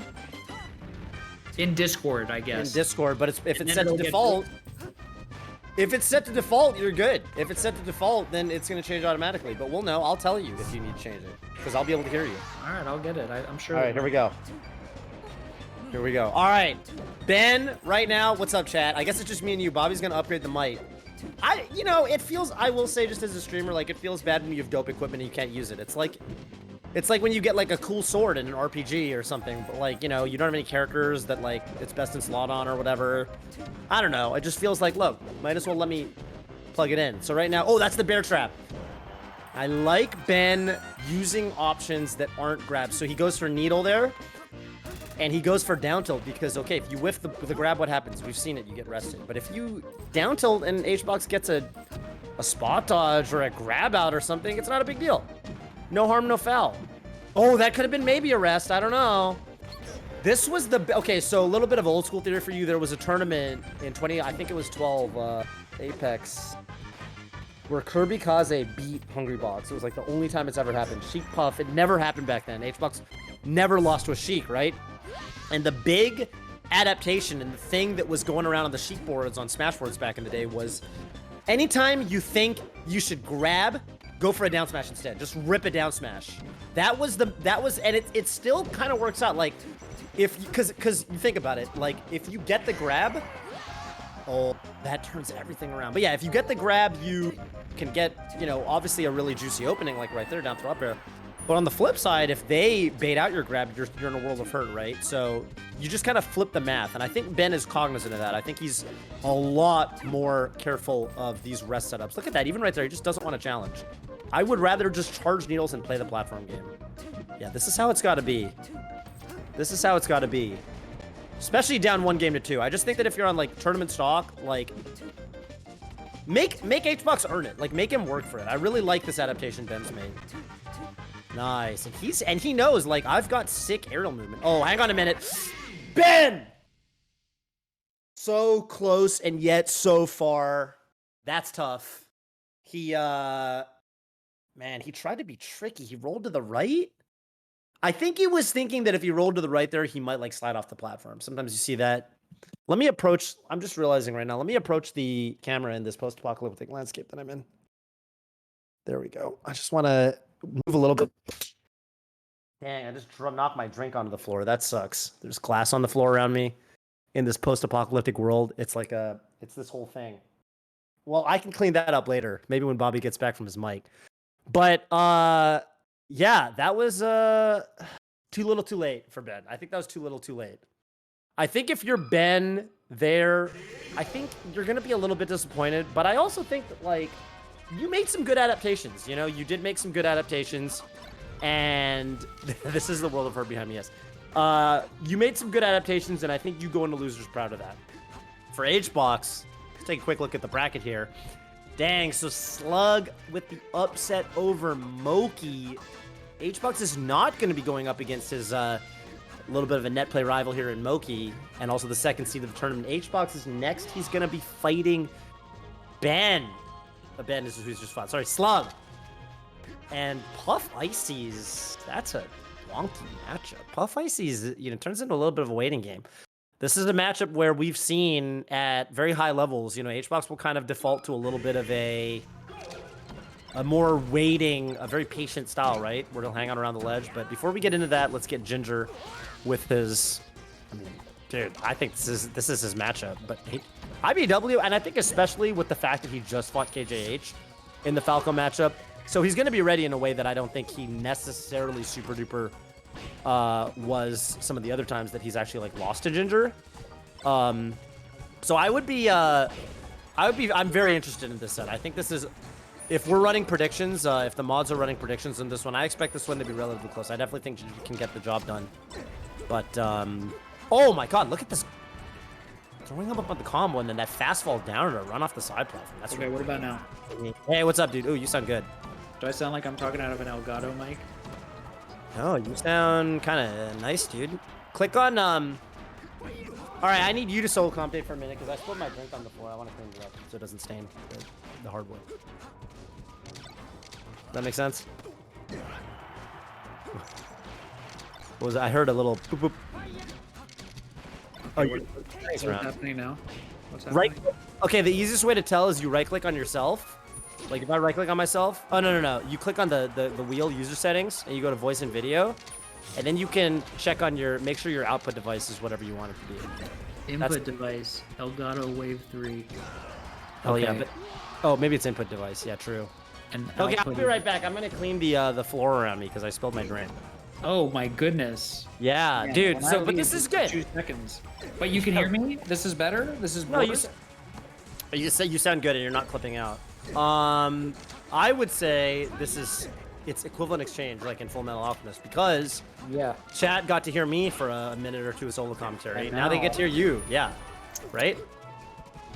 Well, so I'll be here right I back. am. This is IBDW. This is a whole set. I don't even know where I am. I've just been dropped into a landscape where IBDW, the new god of playing Ginger, who Toph was saying deletes boxes. So maybe we both said the same thing, which is, oh man, this is going to be a set.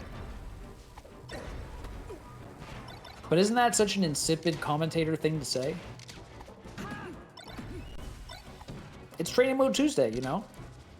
Not every set has to be a great set. But this might be a great set. Every day, you don't know what's going to happen. You might just have some great melee for no reason. But it's tough when you get my age because I don't even know what... Like, okay, I'm watching. That was a dash tag. That was a crazy dash tag. That was... Ginger put everything on the line there. Let's end this game at a... Oh my goodness, Toph is just popping in and out of existence in Amateur landscape. Oh, hang on, I gotta close this door. Wait. I also didn't get my water. Now we got no commentators. What do you think about that, chat? Who needs them?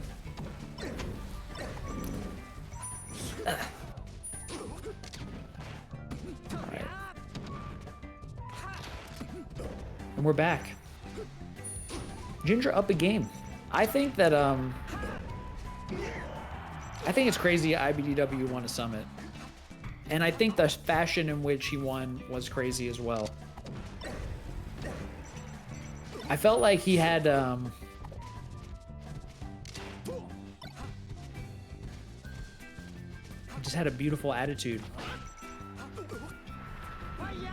It's kind of weird. I felt like the interviews said as much about how he was playing as his gameplay. That's how I felt, though. Maybe I don't know. Maybe I'm wrong about that. Maybe what you say is not so related to how you play the game, but I can't imagine that's not the case. I can't imagine that what's going on through your head, if expressed in words, could also be expressed in melee in some sense.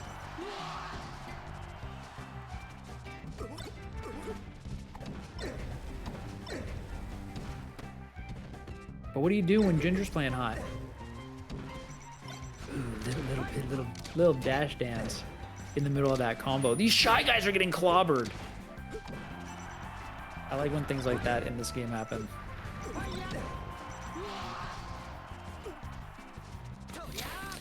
And sometimes drop down back air works. Sometimes it works. Sometimes it works 2 edge guards in a row. But a lot of the time, you could just hold ledge. Dang, there are so many just tiny shards of glass that exploded out of the glass that I was using. What did you do when I was gone, Toph? I was only So gone for like 2 minutes, bro. yeah, you were gone. I mean, I can basically summarize it by saying that you were gone, and then the camera came on me, and I was like, all right, I'm gonna like, you know, Scar's not here. I wanted to zoom my camera in, so I turned my chair. But my chair, in turning it, my headphone cable, which was like wound into my chair, because you know sometimes headphone cables. You're entangled, Toph. You were and entangled. so my headphone cable. And you're in enemy territory, is what you're Yes, and my headphone cable like swept into this drink and it just in one swift motion took my drink and pulled it onto the ground. So it wasn't even me. Like I didn't even drop it. It was just like this it was this motion, and it was so unfortunate. And there's so many tiny shards of glass in my feet, but I think I got all of them. But who got you entangled with the cord, if not for you? Hbox and Ben, I think, right? Hbox and Ben, when you come down to it, I think their level of Hbox brought you into the Hbox level of play, the level of play. You can, yeah, you can get brought into it, and I think that the level of play. The rest, I was very excited off of the ending of the set where it was looking so good for Ben, and then Hbox just snatched victory from the jaws of defeat, as he does. And it was riveting, and I kind of got lost in the moment. Ginger IBW right now. Is it 1-1? Holy cannoli. Holy canola. I'm telling you, man, I think Ginger is... Dude, I think Ginger can beat any Fox at any time. I think he can. That was that a dope runaway. So I guess he crouched, or maybe probably crouched to stop and then S-smash the other way. Right. Perfect timing. Yeah. I was saying that you would say that, so I was right. That was a super sick nair by Ginger right there. Yeah, Ginger's got really good... It's funny, I think that with Falco, there's always this tendency to call everything the mango. But the first Falco that, like, I was like, oh, they're really thoughtful about when to nair and when to down air was mango. And I think all these years later, I'm still impressed when I see really thoughtful usage of, like, the different aerials. I love thoughtful aerials. Mm-hmm. We're talking about, like, Falcon's up air versus nair earlier, right? It's kind of a similar kind of dynamic there, similar vibe. It is a similar vibe, Toph. Also, this is winners semis. We were down. Dude, they're for finals. Just to get into finals. Wait, but is HBox now in winners finals? He's got to beat Slug. Oh yes, my goodness! So player. Slug beat who? Moki. Slug. Oh, who slimed his way out of Kaled, out of Berserk, out of the near automata landscape, post-apocalyptic landscape in some ways. I want Slug to be coming out of the Berserk world. All right, that's fine. Yeah. What's that the Miyazaki world? Like what? Is that his name? What is his name? He died. Yeah. Oh no, Miyazaki's Elden Ring. The homie.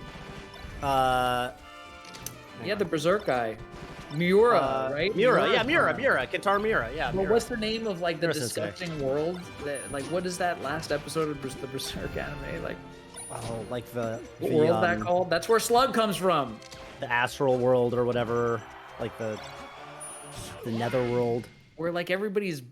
Where he gets decrepit and it's got the five the hands of God or whatever. Right, there, everybody gets eaten. Yeah, it's like the sacrifice thing. It's this whole thing. It's terrible. That thing is where Slug came from. Yeah. And he beat Moki. Yeah, he did. And he's gonna play Hungrybox off stream. I can't even fathom. What is that matchup like? I'm worried about. I can't fathom that either because it's an Ice Climbers in this post-wobbling world. Mm-hmm. Back in the day, the narrative was like, all right, like it's tough for Ices, but at least if they get a grab, they can wobble. Now, dude, I don't know. I mean, I'm curious. I'll tell you that. They'll be up 2-1 here, but I do want to remind people, if you open up, the best thing about these online tournaments, you can open up another tab and just keep an eye. Keep an eye on that. I mean, who knows what's going to happen? You can open up twitch.tv/Hungrybox and see the struggle.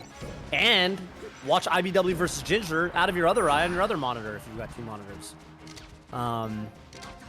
Right now, IBW, yeah, he's staying, keeping that lead, but dude, I always feel like with Ginger against Foxes, he's like 1 adaptation away. I really do think Ginger understands this. Oh my god, dude, I so face the ledge dash to punch the side B. Who even are you, Cody? He's the new god of the Melee world, as I've been saying, Toph. Oh my god, dude. He's the new god.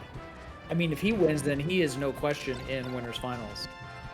Whereas with lesser beings like Hungrybox and Slug, yeah, Slug, yeah, they're still a question. They're not gods, and I guess not. IBW read. What do you think about that call out on the wave dash in and just let an up smash rip? Honestly, I think that was presence of mind. Like that was that was presence of mind. He broke the rhythm.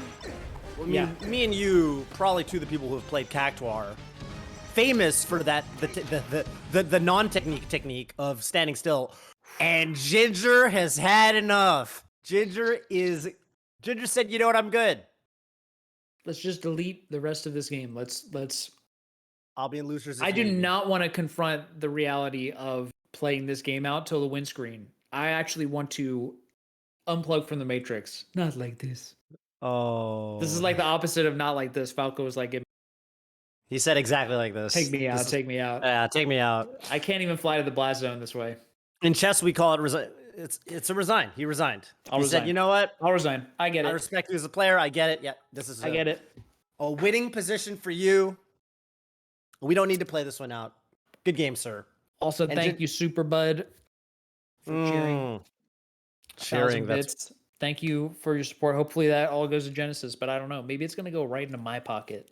Remember You never know that nowadays. you never know. Well, one thing I do want I'm on to the outside let now, Toph. We're both ex Twitch. I can't. I don't even have a login, Toph. I didn't lose my login when I left. That one might just be on you, but I'm in an admin log, a backend login. yeah, a backend login. Yeah, you used Google to log. We used to be Suites. able. We used to be able to go into the mainframe. Exactly. I don't have mainframe access anymore, Toph. Yeah, it's a shame. It's a shame. Listen, oh my god, what was I gonna say? Cody is the current In god winners of finals. this world. Yeah. Cody definitely this bracket, and I also want to, take this opportunity In because I my think universe, yeah. so what opportunity are we taking? Tell me, Toph. After this bracket, I think there's a sense of finality when the bracket wraps up because probably about I don't know an hour from now we're going to be in finals, right? Losers finals, grand finals, and the bracket's going to end, and someone's going to win the tournament, maybe IBDW, maybe someone else, and people are going to say, okay, I guess that's all the melee for tonight.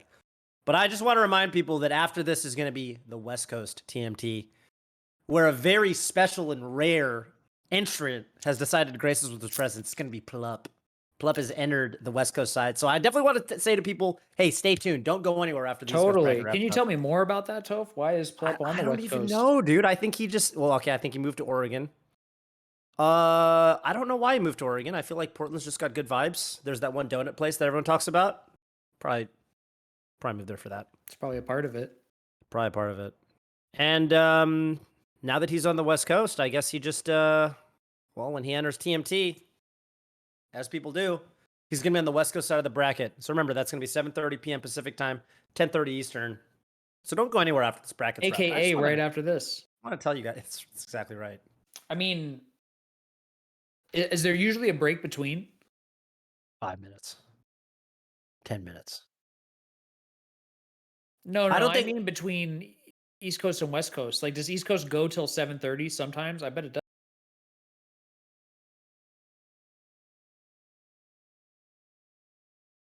Nice. How many times have you started at 7:30 is the question.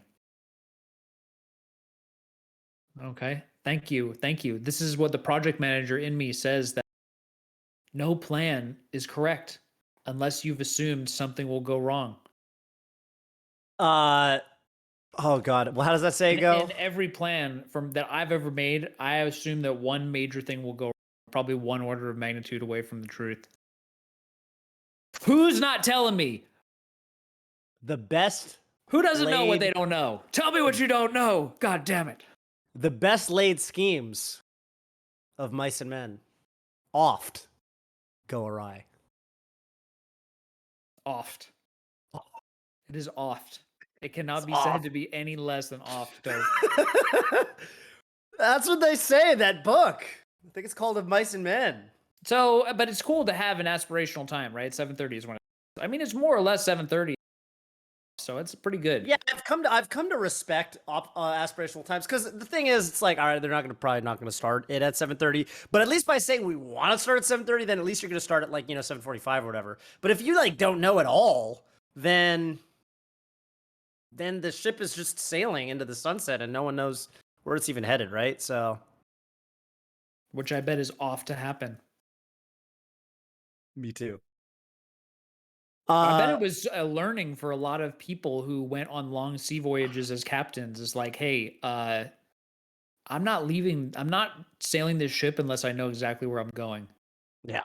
I'm the only one who can change the destination. I want everybody to know. Because I've been on a ship where we don't even know where we're going, and that's a problem. Agreed.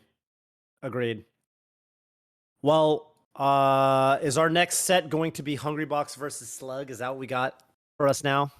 Puff versus Ices? I don't even know if I'm ready to observe it. There was a time when I would have looked at this and I would have been, some would say, bored. I'd say, oh, this is a campy matchup. Puff just kind of ledge camps and Ices are just looking for their wobble. But I haven't seen this in so long. I mean, first of all, there's no wobbling anymore. I don't know what to expect. Here's the thing. even though I think this matchup has really swung in Jigglypuff's favor in the public eye in more recent years, there was a time when Hungrybox was actually dropping sets to like every top ICs player. Fly Amanita, Wobbles, right? Certainly Chudat, I think, all got sets at some point. And this was a matchup that the Puff players had to sort of overcome. You know, they had to get better at it for sure. It didn't feel like a free win, at least at first. And it has been a long time, probably, since a guy like HBox has thought about this matchup at all. And so there's going to be an element, at least at first, of kind of matchup unfamiliarity, I think. He's going to have to overcome that in a little bit. It means nobody's going to know what to expect. Mm-hmm. Has Slug experienced? Does Slug know what to experience with Hungrybox? I don't think anybody knows what's going to happen with Hungrybox. HBox, you get a different. I feel like HBox has got, you know, any given day of the week, you get a different HBox these days. I feel like. Which HBox are you really getting? You know, I'm living in this. Somebody tell me, Toph. This post-apocalyptic industrial kind of world, and we're just trying to find some sense out of anything right now. We're just trying to make meaning in the one thing we know. Yeah. Is melee. It's the only constant. The only constant. It's the only thing that keeps coming back in front of this screen. Is the melee. The melee. The commentators change. The backgrounds change. The post-industrial cities and landscapes. The vistas change. The voices. The analysis. But one thing doesn't change, my friend. And that's just that world that was created. That's just that world, the arena that was created in Super Smash Bros. Melee. You know what I've been thinking about is how, like, for a guy like Cody, he streams a lot of Melee. He's playing a lot of Melee. In a sense, he lives inside the game. In a sense. Yeah. And I feel like I know that very well because in college, I lived in... If you load up Battlefield, it's like, okay. Like, I just closed the door. Yeah. Yeah. Did you say close the door there. like so hey, when we commentate?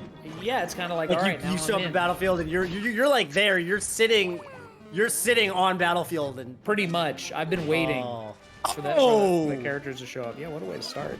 What a way to start. Oh, this is probably a button check. No, it's not. This is the match. It looks like a fight right now, Toph. Yeah. I see hammer swinging.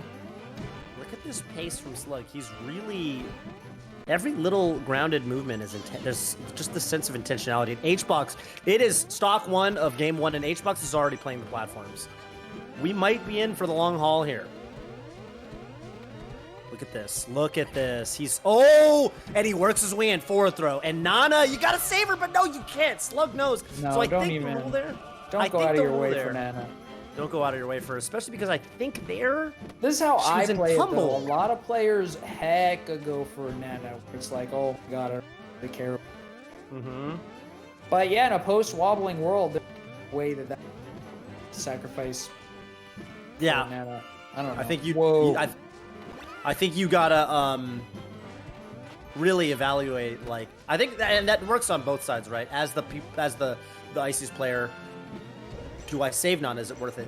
As the person fighting the ICs, do I go for Nana here, or do I continue to just kind of put the pressure on the Popo player, on Chief?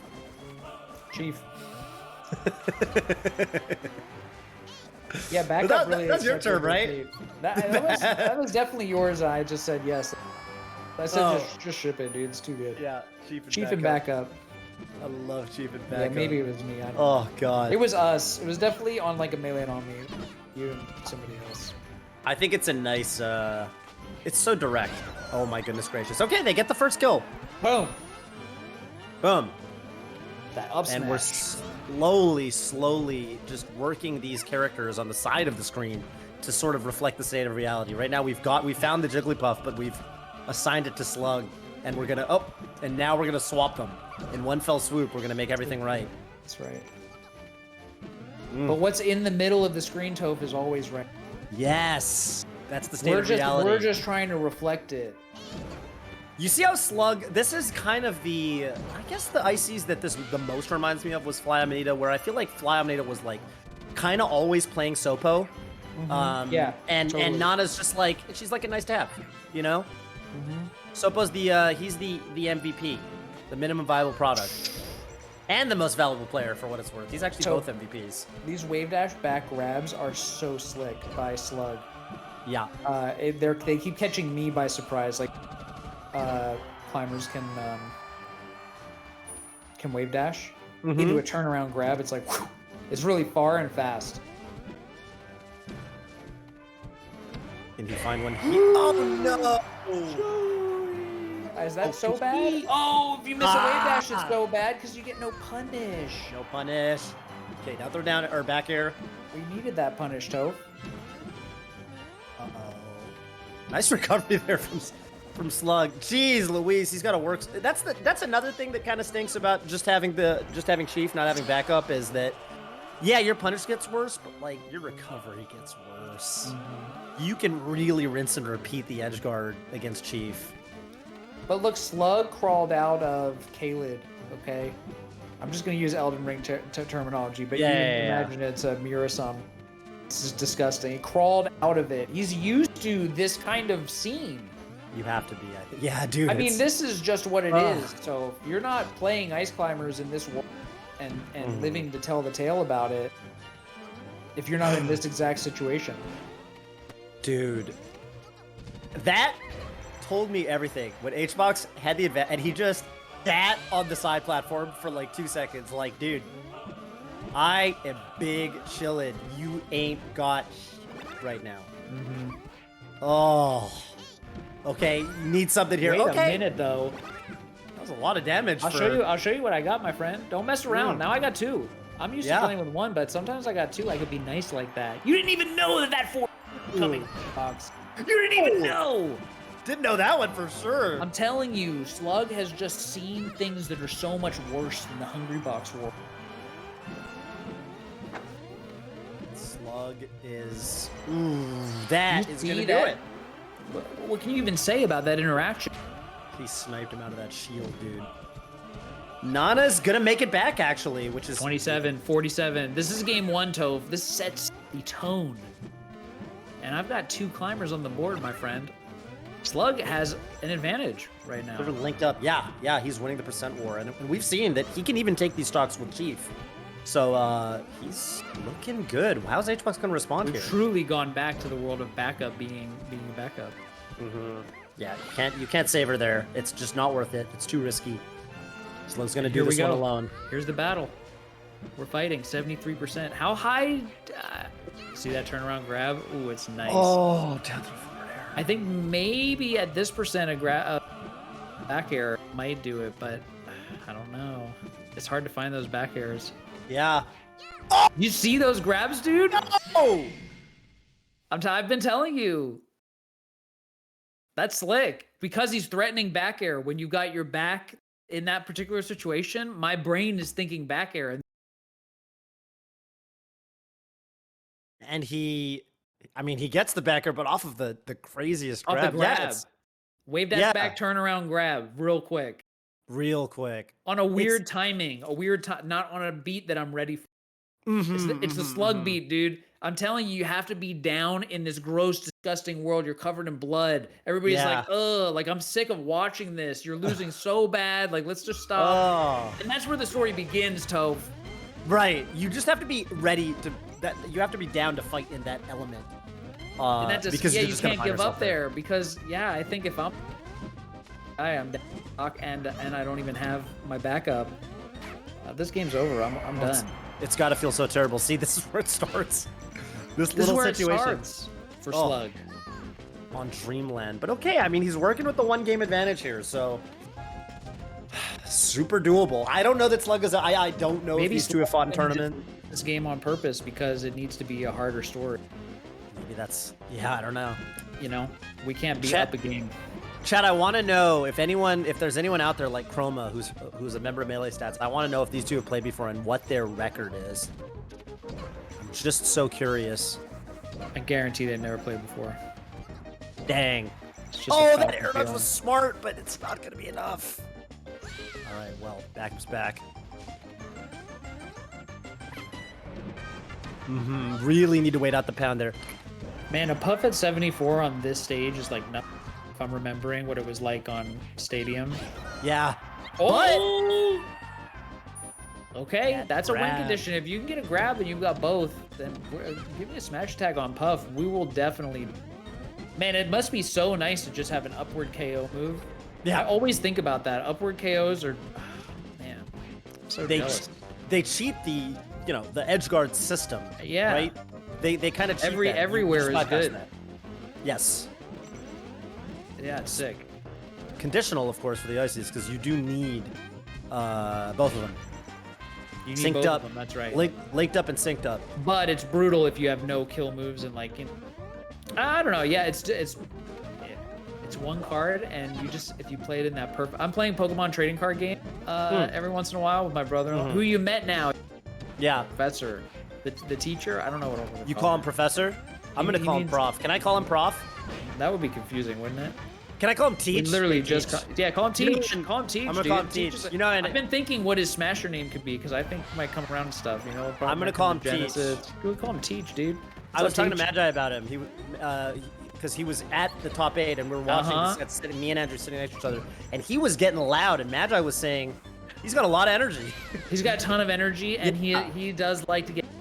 Okay, so if you ever see me, which was so sick, who's just loud. Dude, my favorite moment was me and Teach, which I'm calling him now. We're sitting next to each other, and I think it might have even been a Magi set, but we couldn't figure out who to cheer for because we kind of like both players. And oh my god, this is kind of like a wobble here because you're by the ledge, you get the handoff. That's death. What's that called? Oh, that's called handoffs. Handoffs, yeah, and those are illegal because they're situational. You only get them as a guarantee if you're near the ledge, facing the ledge, because only if you're center stage, Nana randomly throws, okay? But if you're near the ledge, her CPI instincts say, I want to throw them off stage. That's what I do. So you can plan for that. Yes, yeah. Center stage, she might not throw. And you can't read her mind, but you can predict her in one situation and not in the other. And what you can predict, they say you can control, but is it true, Toph? I think it's the first step, right? What you can control on one level controls you on another. Get Toph. Yeah. Because all of a sudden, how is Slug actually winning on Dreamland? Dude, I was saying that he's gonna lose this on purpose because this is not a grotesque world right now. But still not grotesque, but yes. Again, you're not gonna get a fully charged forward smash. You're just gonna have to grind it out. Good calculation by Hungrybox. Every single hit. Oh, okay, he's gonna be ready. So amazing. Looking for one more. Oh, that's a little bit. It looked like a fish for me, that wave dash back up smash, but maybe it was genius crouch cancel it, because if you get hit, I'll take the cancel, pop you away with the down smash is going to be enough. Really smart. Really, really. I like, dude, I just like the neutral game from Slug. He's just getting into the zones that Puff can't really cover. He's getting into the blind spot. He's getting into that Puff blind spot. You know, when you're driving and there's that zone where a car can pull up on you and just up smash you out of neutral game. And that's what Slug's doing. He's consistently threading that needle. Could Slug slime their way through this deep dark K-Lid, through Hungrybox into winners finals versus the god of this world? Oh, and with a good start, 40%, 58. Dang, dude, is HBox getting a little bit antsy? Listen, we've seen HBox in this position before versus very seasoned, very skilled ICS players, and the way that he's won these is usually by slowing it down, getting more patient, but he kept approaching and couldn't get a single percent on Chief. Oh my goodness gracious. Okay, I think what happens there is if Nana went for whatever throw it is, that I think there was a way to turn that head off, and but Nana went for the up throw, and like, oh my god, dude, Slug is an animal right now. Look at this. Everything is coming up Slug this game. He's even got the time to save Nana. Okay, all right, backup's going down, but we've seen that he is down to fight by himself. Oh! Yeah, that's total space and mind control right there. Dude, I think Slug actually gave me the ability to see where he wanted to go through his those back airs and through the spacing and the timing. Dang, dude. Okay. And HBox got a lot of work to do. I mean, I can't imagine that it would be this way if it was a person, though. I just have a feeling that HBox's full being is, it's completely limited in this arena. Yeah. It may be, but, you know, that's something He's that I exerting think all HBox this said. nen down that hallway.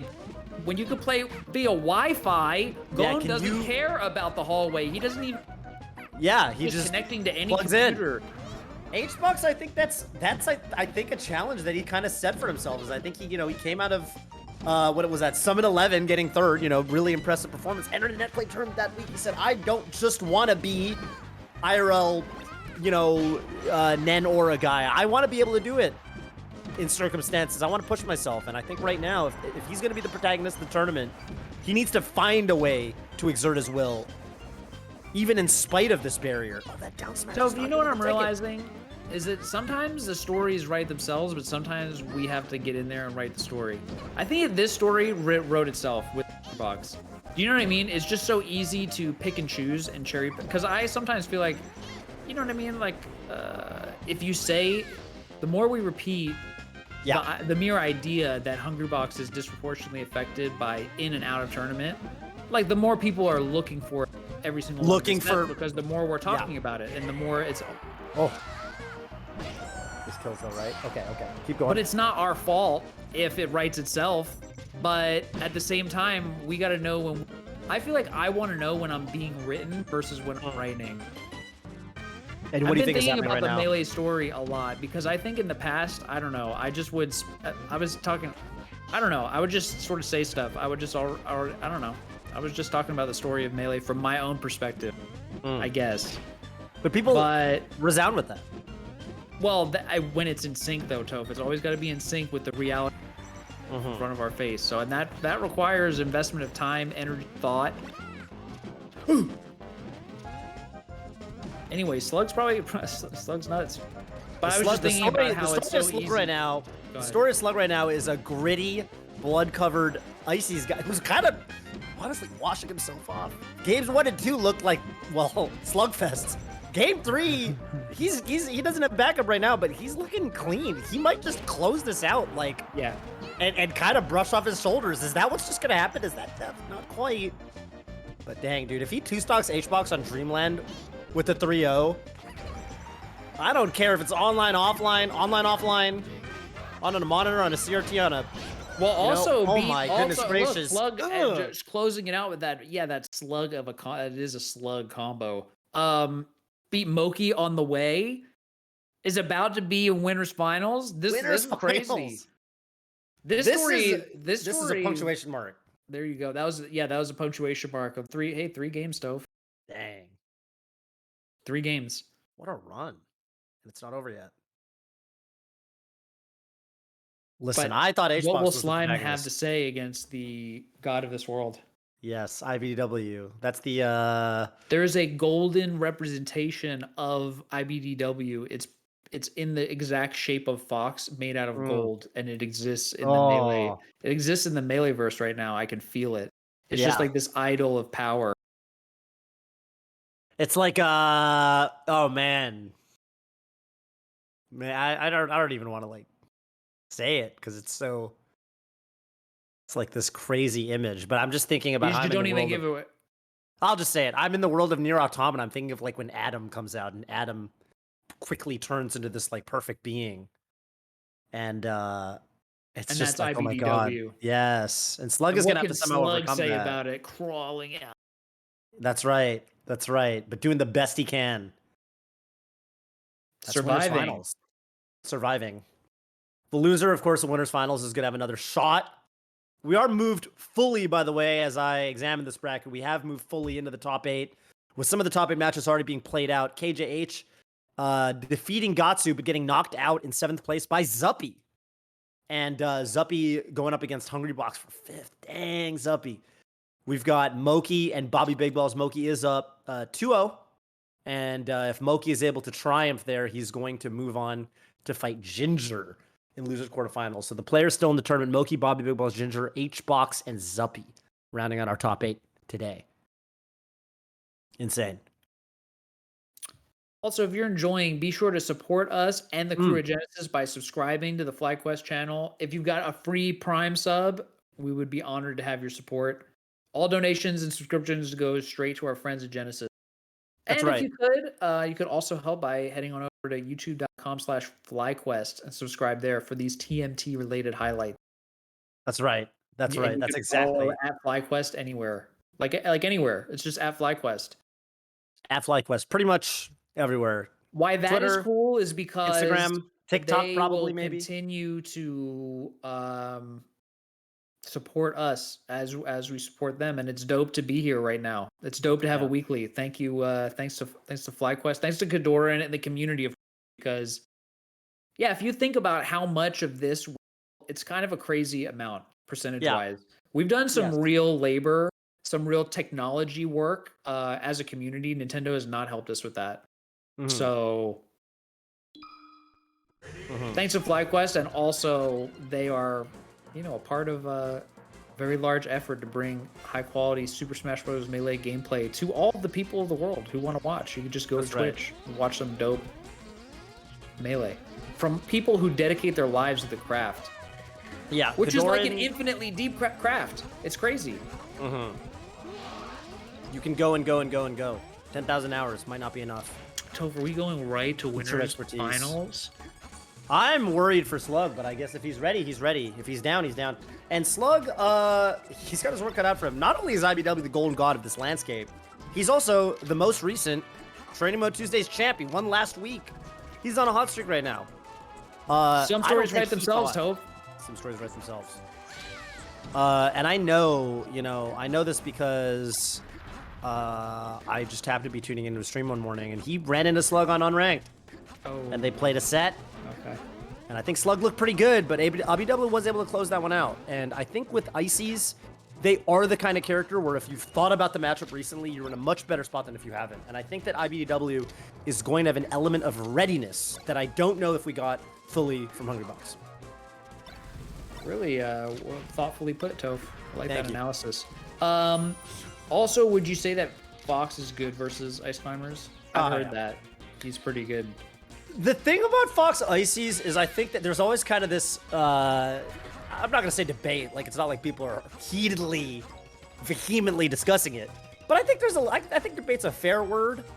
Let's just say there's a question of like, what's Icy's worst matchup? I think from a practical level, it's probably Peach.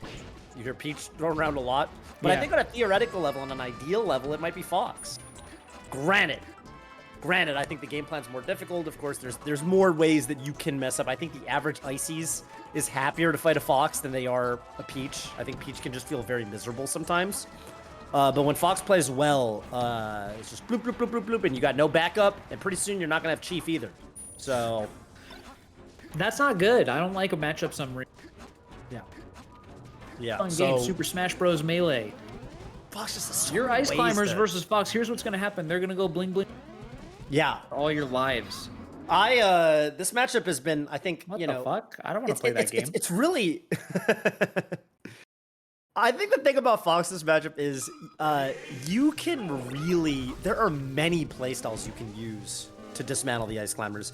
You can do... There was, Fiction a couple years ago, and he was a Fox main. He would just shine. Like, you can literally beat this character with just Downer and Shine, and just shine them off the stage and not really do much of anything else. Right there, that could have been a shine, and that's a dead non or a dead backup, right? So, okay, but there you go. That's the frame trap. You got to be careful. That's an auto-cancel back air. If you try to wave dash out a shield, you're going to get clipped by the down smash. I like the usage of the word frame trap. It's kind of like, if you choose to do anything. Wow, that wave dash back. Ooh, the handoff. 858, 69, 71. This is a dead. Wow. And why? It's because it's situational, is what you said. That's the logic of why handoff. Yeah. Because we, the community, have said that while, people are not, but are we saying handoffs? No. Yeah, I think ultimately it is up to the community, right? Like it's subjective? It's subjective. No, it is we subjective. have to say that it's cool on principle. Because we said it's by the rules, so it has to be. So it can't be whack. Cool and subjective. I mean, coolness is subjective ultimately, right? So there you go. Yeah, but we're not them. We're better than them. You know what I'm saying, Toph? That's what we'd all like to think. We're not them. No, I know that about them. Wait, who's them right now? Them is like what gave you that expectation that it was subjective. Oh. Like any standard. I mean, yes, aesthetic things are. The out-group. Come right. out the out-group. Well, what is subjective in and of itself? Anything objective? If there is no objective, everything is subjective. So what does it even mean that something? Right. I think, you know, and you know what I think is funny is that I think that objectivity and subjectivity is in and of itself kind of subjective. So I think you're right. So there you go. Now we have a conundrum of who are back. Yeah. And I think it Super goes Smash both Brothers ways. Melee is the only thing that sense of what's up and what's down. Well, listen, right now in the landscape that we kind of compete under, we have decided that even though wobbling, yes, it's kind of situational. You can like kill the backup and then they can't do it anymore. But this is a dead fox because the handoffs are. Oh my goodness! See, it's interactive. That's why we think that it's cool. There we go. Yeah, we value interactivity. Oh my goodness! I'm actually curious how he even got out. I think that was a drop. I think it was just a drop. Okay, this is a dead backup, but living. Whoa! I can't believe they both lived there. That was a DBZ for the ages. I thought they might both die. Yeah, me too. I was confused, to be honest with you. Fox always is a way back in it. Waits at the up tilt. I will say with a very interesting. I think they're the only up tilt in the game that like multi-hits like that. I mean, okay, Sheikah's 2 hits on her up tilt, but dang, nice bear covering. I think multiple tech options on the top platform. Back here's a huge and powerful move, dude. Slug just put a bit of slime on that golden idol. Yes, yes. Oh my god, just a bit of slime, but the inner strength of IBDW is going to shed off. It's going to start burning away. That slime's going to start burning away. You got to keep adding. Slime's going to have to add 2 more about games of slime. In order to just take down one form of, because you can go all the way to a final form in this tournament. It's a double elimination. You can't even kill IBDW from this set. It doesn't matter how hard you beat him. Think about the power that this man must have. Oof. Yeah, the adaptation coming in strong. IBDW. I'm telling you, the radiant light that comes from his perfection. Yeah. Ooh, already a lot of adaptations. I think it is, man. Oh. How do you... Okay, good spacing. But see, now it goes to the back throw, but good reactions from Slug. Staying on top of it. Ooh. Nice DI from Cody. Oh, Nana gets off the ledge a little bit early there. Could you even believe that Fox grabbed that ledge? I thought maybe Fox was going under and he wouldn't actually be able to grab, but no, up B is actually so amazing. Yeah, that was actually really dicey. Would you say that Fox's up B is a good move? I think it's a make or breaker. I think that, like, if you can't find a way to space around it, edge guard it, there's some sets that are entirely decided by the fact that the Fox player just keeps getting away with the up B. So you would say up B is a very good move? Very good. I would say it's a good move. I would say it's arguably centralizing. I think that some sets, in a way that Falco side B, you know, sometimes you just get you just get spiked by Falco side B, and it's like, well, they just didn't have an answer to that. Totally. So I think Fox's up B can operate in a similar fashion. Yes. That's so crazy to even say that, given that like Shine is usually the move that I think of as central, probably just because it's geographically. You know what I mean? It's probably for some dumb logic that. Point being, up B is really good too. Yeah.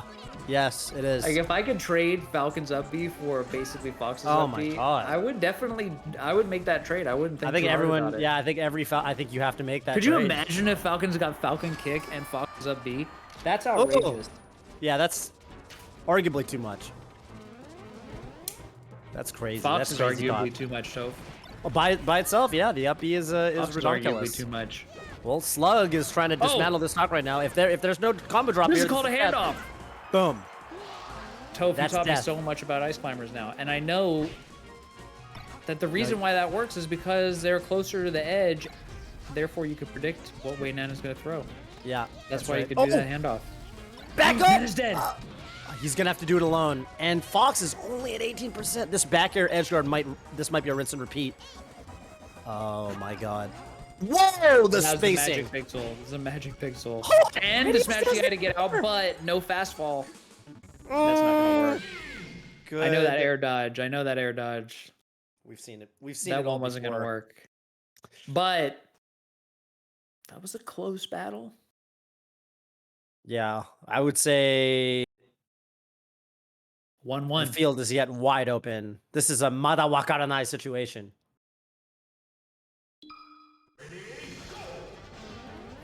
That means we still don't know yet, kind of. Yes, that's right. Still don't know.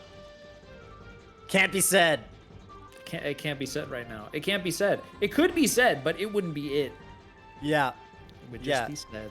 You could guess, but you wouldn't know. I think that's no I think that's one can Descartes. know the future, Toph. Mm-hmm. That's epistemology. That's Descartes.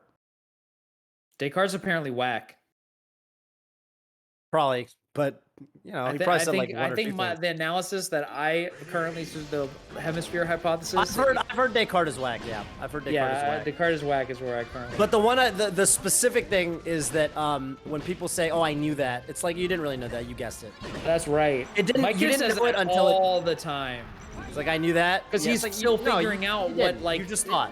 Hey man, I actually really want to make a YouTube video about super confusing to be a human because we constantly have this outside world that we're looking at. Like I'm looking at a screen right now, right? Mm-hmm. It's actually super weird in like the technology age. Literally not even talking to any humans in the proximity. You just have to believe that other through technology. But we constantly have this real world right in front, and we all internal world that's also being played on the same movie screen at the same time. And like memories are like things that you experience in the real world, but then they come back and like, how do you know which is which? I actually think that it's really hard to be a person, make sense of all this stuff. It kind of makes sense that my kid is like, oh yeah, I knew that. You now know that, but your memory of you before, it was in a different state. It was just guessing. But you are right now knowing, but you weren't then, and you know. It's kind of trippy, Toph. And why is specifically Descartes whack? Like, what was his take? I think Therefore I Am is just and like the doesn't make any sense. Yeah, I don't think I'm prepared to explain why, but through my analysis, it's just like you are anyway. You are anyway. Like it's not. I think Therefore I Am. It's like you think and you are. You are but... first. Yeah, subjective experience comes before any thought, and like you kind of are. Like you don't need a thought to tell you that you are. It's kind of like. It's a little bit, it's kind of weird, but it makes sense what he's saying, but it only makes sense practical purposes. I think from practical purposes, it's a nice thought, and I think it's nice. You can ground yourself in a certain way by like, you know, you can try to influence your reality, but it's true. And at the end of the day, low key, is there even a self? Yes, it's a really good question. Right. And these are the kinds of things that we get to think about when an ICs takes you to FD. Dude, Cody got blown up that game. So there you go. We just contemplate the nature of we just talk about epistemology. Yes, ICs can. It's like when Amar takes Fox to FD, we'll just start thinking about power.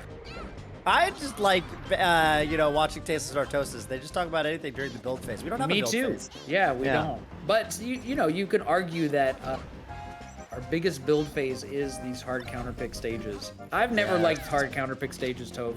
For that reason, yeah. I know. I just don't like it. I don't know. I don't need to gather all together. Right? That I don't know. That Marth beats Fox on FD. Like we know.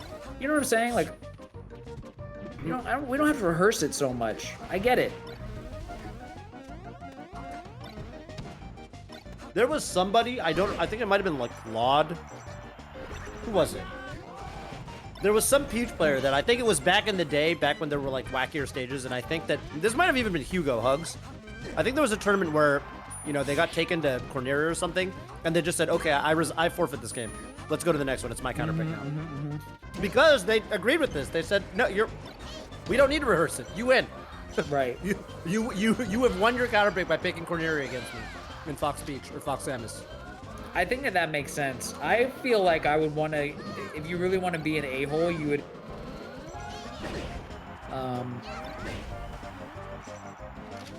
I mean, it's kind of disarming, right? It's like, dang, like you're not even letting me go through the motions anymore. Well, then again, it's also. Dang, yeah, that's a big move. Yeah. That's a big move. Oh, speaking of big moves, Cody. This is a big move. That was a 90 damage combo. But you know what? Slug dropped an edge guard, and it was that moment I knew. Yeah, we're going to. It's just a game 5 kind of. It's just a game 5 kind of vibe right now. Game 5 kind of vibe. This is where Manga would say, jab him once, and then run off the stage. Then run off. Don't let it be JV, you know what I'm saying? Yeah. Okay, maybe Slug fights us out. I mean, okay, Slug at the end is of the used day, to fighting it out. I mean, this is Slug's whole character arc, if you're asking me. This is where the story begins, Toph. It also may end. Once okay, that was not where the story backup is gone. Well, hey, it's. I think with backup there, that's the thing about Ices. If you've got both climbers, there's always a way back into the game. There's always a way, especially against a character like Fox, where you can get those infinite chain grabs. Yeah, okay. Once it's just Sopo and you're on your last stock, and there's 3 Fox stocks, no one's gonna fault you for taking it to game 5. 2-2, and it starts with a grab. 45%. Wow, this is a mid-screen handoff. Jeez Louise, yeah. Using the up smash to combo into just to regrab. 93%. Didn't get a kill, but got Fox pretty much all the way there. Got a lot of damage. One thing that I didn't know, well, I guess I did know it, I don't know. Is that Nana has separate percent, because it could work a different way. It could, if you're super new. You know, it could be that like both climbers take the same screen, but no, Nana has a different percent, so you always have to just have it in the back of your mind. Backup has a different percent. Yeah, and you just gotta remember it. As the it's something I'm Ice trained player, to do, Toph. I just have to verbalize it sometimes too. It's both. You also have to remember it as the person fighting the Ices, because if she's at, I don't know, say you're like in the as Fox, right? If you've got in the back of mind, like, yeah, she's at up smash kill percent, and you know she's not gonna DI because she doesn't DI good. Sometimes you just run over there and rip an up smash, because the thing about the ice climbers is that any input Chief does, backup will emulate 6 frames later.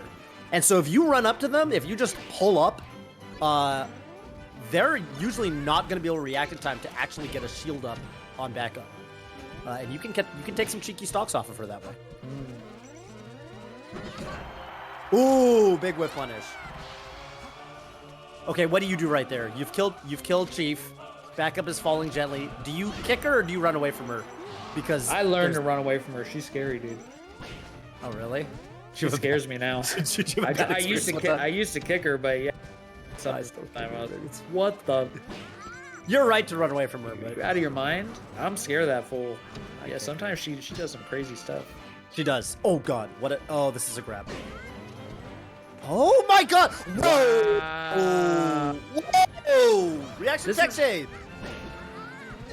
Oh! Oh! That was innovation. Holy Bro!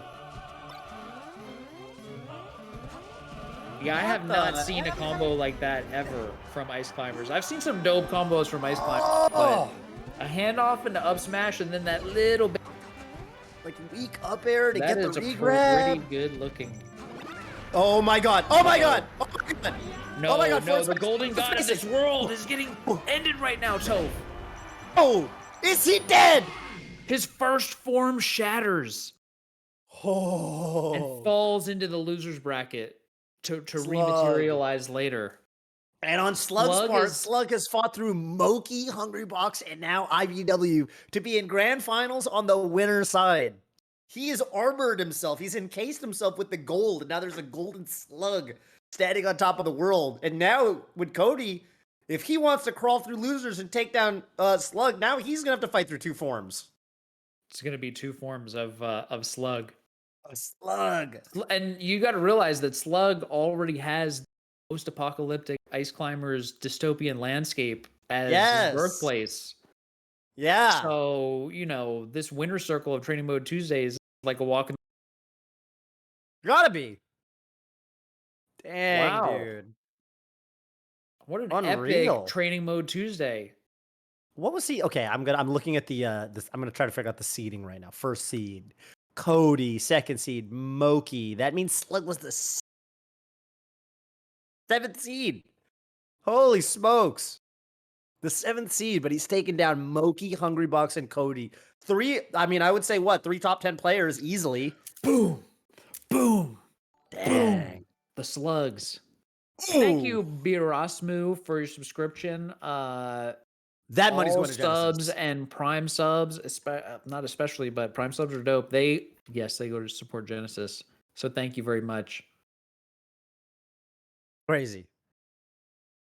The slugs. Oh. You got slugged. You got slugged. You got slugged. Glabtara with the Prime. Gruntbug with the Prime. Too many Falcons. Dang. All of a sudden, the support coming up for Genesis. Much. Thank you. Yes, we really, really appreciate it. Yes. And Genesis appreciates it. Thank you. FlyQuest would definitely appreciate a sub on YouTube. If you're a YouTube watcher and you want some Training Tuesdays content, go to youtube.com/FlyQuest and you can get that content. It'll come to you. Maybe there's a Tuesday where you can't just Fish Wonder with the Prime. SSBM Snack with the tier 1. Oh my god. I certainly appreciate it. I appreciate having 2.5 hours to talk with Toph and watch some Melee from East Coast.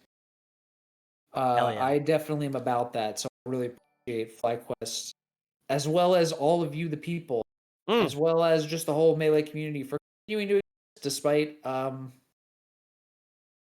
despite being the odds stacked against us. Right? Despite it all. It's tough for anything to survive in this world. So my glass that I was drinking from earlier thought that it was just going to be a normal day where it sits on my desk and I sip from it every now and then it shattered into many, many pieces. It did not know that today would be the last day.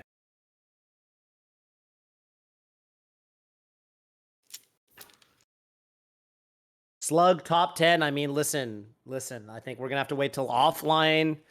Some offline performances, but I think for Slug and for the opponents of Slug, if you're a Slug, if you're someone who runs up against Slug in any of these upcoming brackets, online or offline, I think you're quaking in your boots. Quaking in your boots. Slug number 1. That's right. That's the kind of energy I like to see. Let's take a look at the bracket. Slug sitting in grands. We're waiting now. It's going to be losers for a little bit. Up until losers final and grands. We got HBox Zuppy. Zuppy did get the W over KJH. Right? So HBox Zuppy after that. Looks like Ginger took out Moki. So we've got KJH and Bobby Big Balls. 7th place finishes. 5th place.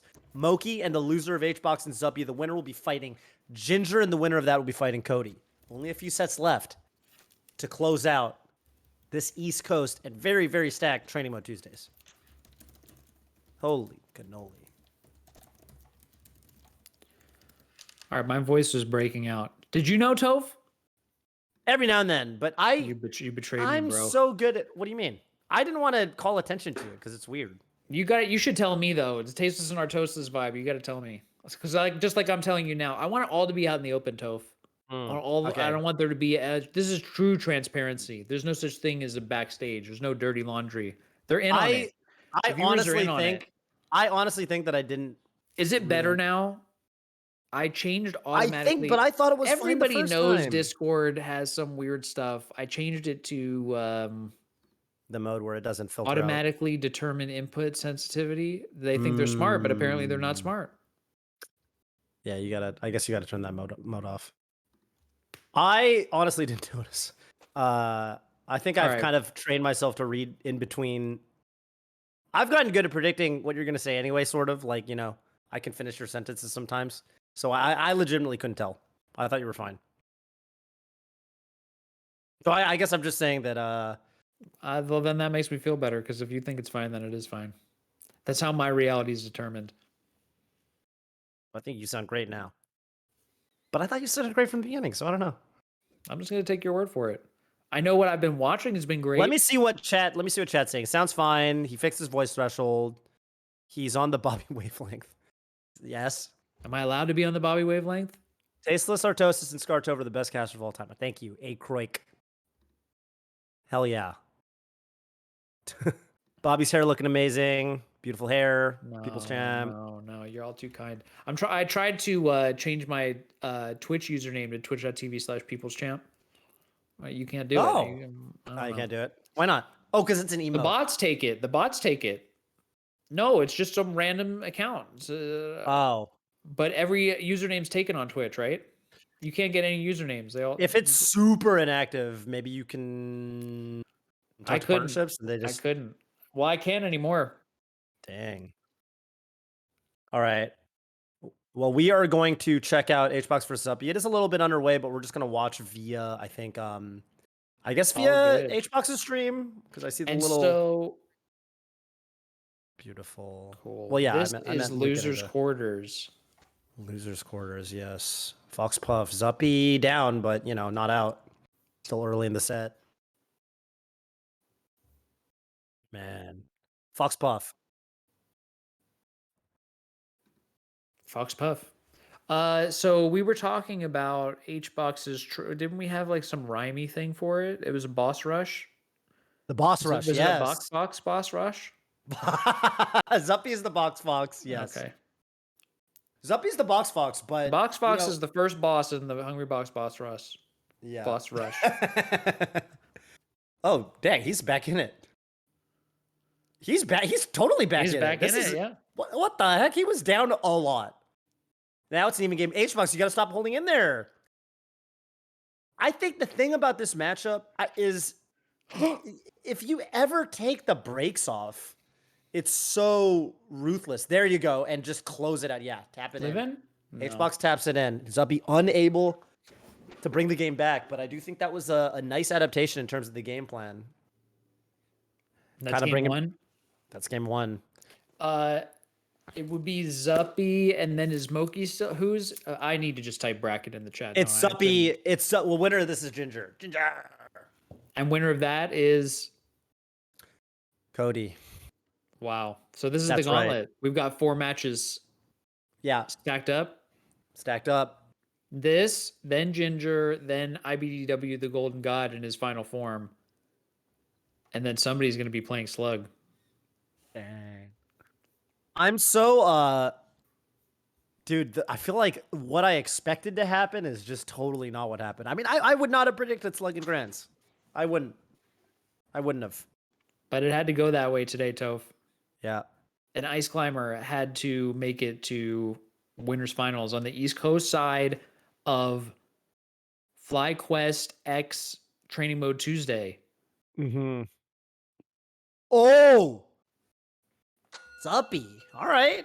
Good start here for the Zup. Like up throw. I don't know why I called him that. Let's standardize it. Can we standardize it? The Zup. The Zup, dude. Ooh, the Zup not dying off the side. You know what people call Mark Zuckerberg? They call it the Zuck. The Zuck. Like I'm kind of doing that. Yeah, it's the Zup. The Zup, dude. Have we watched Zuppy play earlier? So we did. He ran up against, I think it was Ginger, right? And Ginger. Ginger kind of took it to him. He might get his run back if he wins this. Yeah. And Hungrybox is just off of a 3-0 loss, an 0-3 loss to Slug. Is that right? Or did he win in losers one time or something? He did defeat. No, this is his first match in losers. So he's got to reclaim some of that. Oh, HBox looking for a roll to the right. HBox, it should be said that, yeah, usually when he goes for those platform tech chase rests, they're usually kind of reads what you're going to do. And Zuppy, yeah, staying in the lead here. Oof. Dude, he's actually just like approaching HBox. He's just kind of running at him, and he's doing it well. I can't shake this guy. That's what's coming to mind right now. This guy, yes. Who says is that? This box is all. I think Falco says that. Yeah, maybe it is. Oh yeah. It might be. They both might. They say something. They all say similar things. Your father used to say me like that too.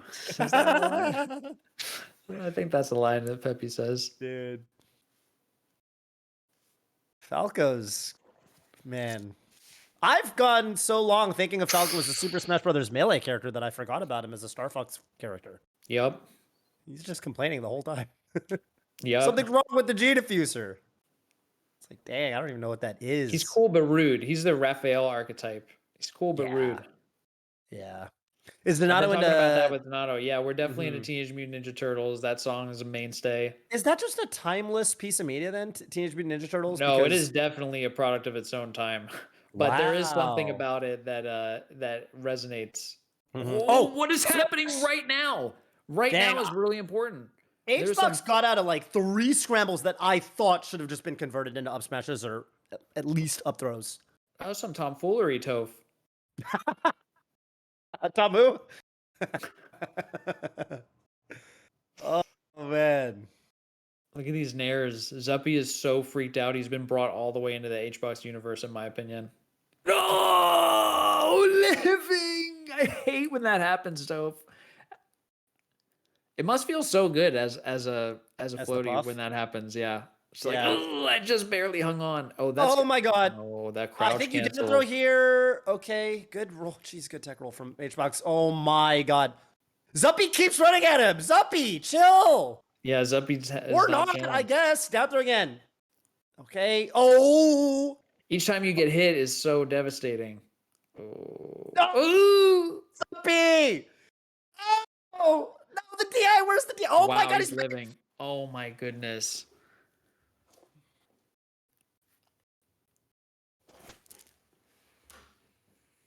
it it hurts to squander that. It hurts to squander that as the Zup. And as the box, you are dialed in with a rejuvenated sense of confidence coming out of a set like that. A game like that, right? Yeah. One We up got another. 2-0. Oh, because it's not only that the Zuppy didn't get a point, the Zup didn't get a point. You got a point, and now it's 2-0. 2-0 and 1-1. It's a 2-game swing winning that game versus losing it. Oh. And it was so teeny tiny. It was a micro game. It gives you that weird feeling.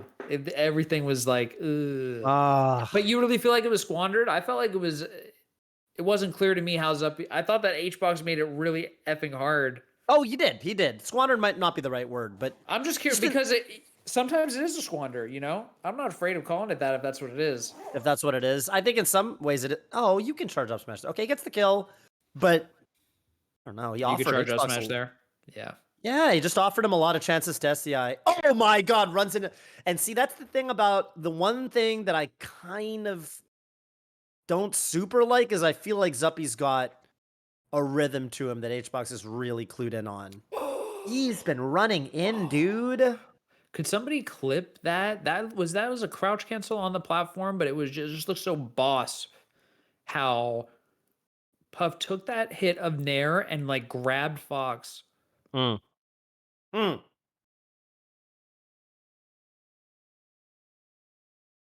You got to bob and weave here if you're Zuppy. If you want to win this, you can't keep running at him the same way.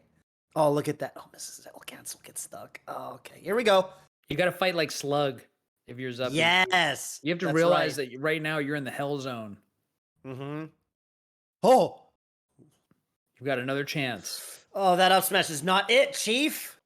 That up smash is not it. Oh my god. Puffs love when you do that. That run up to the ledge up smash. Like he's not gonna see this one coming. Puff players have been there and done that. It's tough to go 3 games in a row versus a play. It's tough to lose those first 2. Hey man, I think that it's tough to play a tight game like that versus Puff. HBox is used to doing multiple of those in a row. It's true. Yeah. Yeah. In a way that I never could be, I think. It's funny because I don't think he's, the whole net play HBox thing, right? I don't think he's as good at it as he like used to be. But at the same time, he's always got that in the back of his mind. Like, aren't I just Clutch God? Aren't I Clutch Box? Aren't I H God? Can I do this if I put my mind to it? And I think right there he showed us that yes, he can. He's still got that element of like, ugh, dude, talk to any top Fox player about moments where they felt like they had it and they felt like they had him right where they wanted him. And then they turned around and suddenly HBox was up 2-0. It's just the drama of Melee, how this plays out for multiple people across time. Yeah. Yes. We're pulling at like energetic threads in the universe. I think it's true. That's why I keep saying it. I just feel like it's true. That's just what HBox is destined to do. It's just destiny. There's destiny that's formed. When you form a strong relationship with Super Smash Bros. Melee, you can pull the threads of destiny. That's what it is. When you get to know the game in that deep way.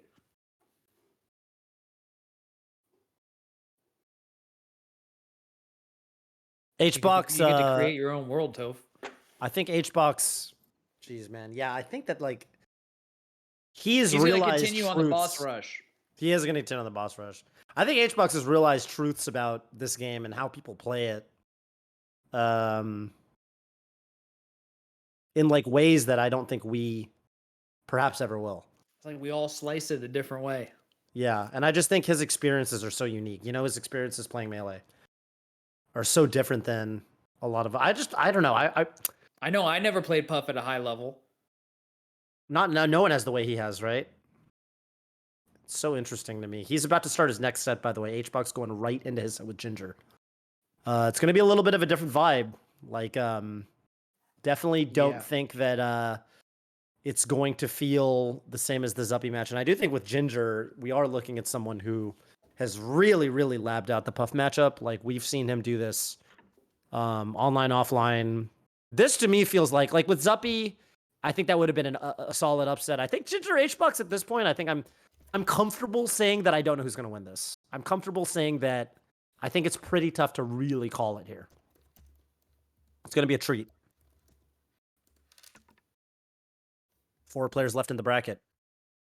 Hungrybox, Ginger, IBDW, the Golden God, and Slug. The slimy Slug. Crawling out. Crawling on top of the throne at this point.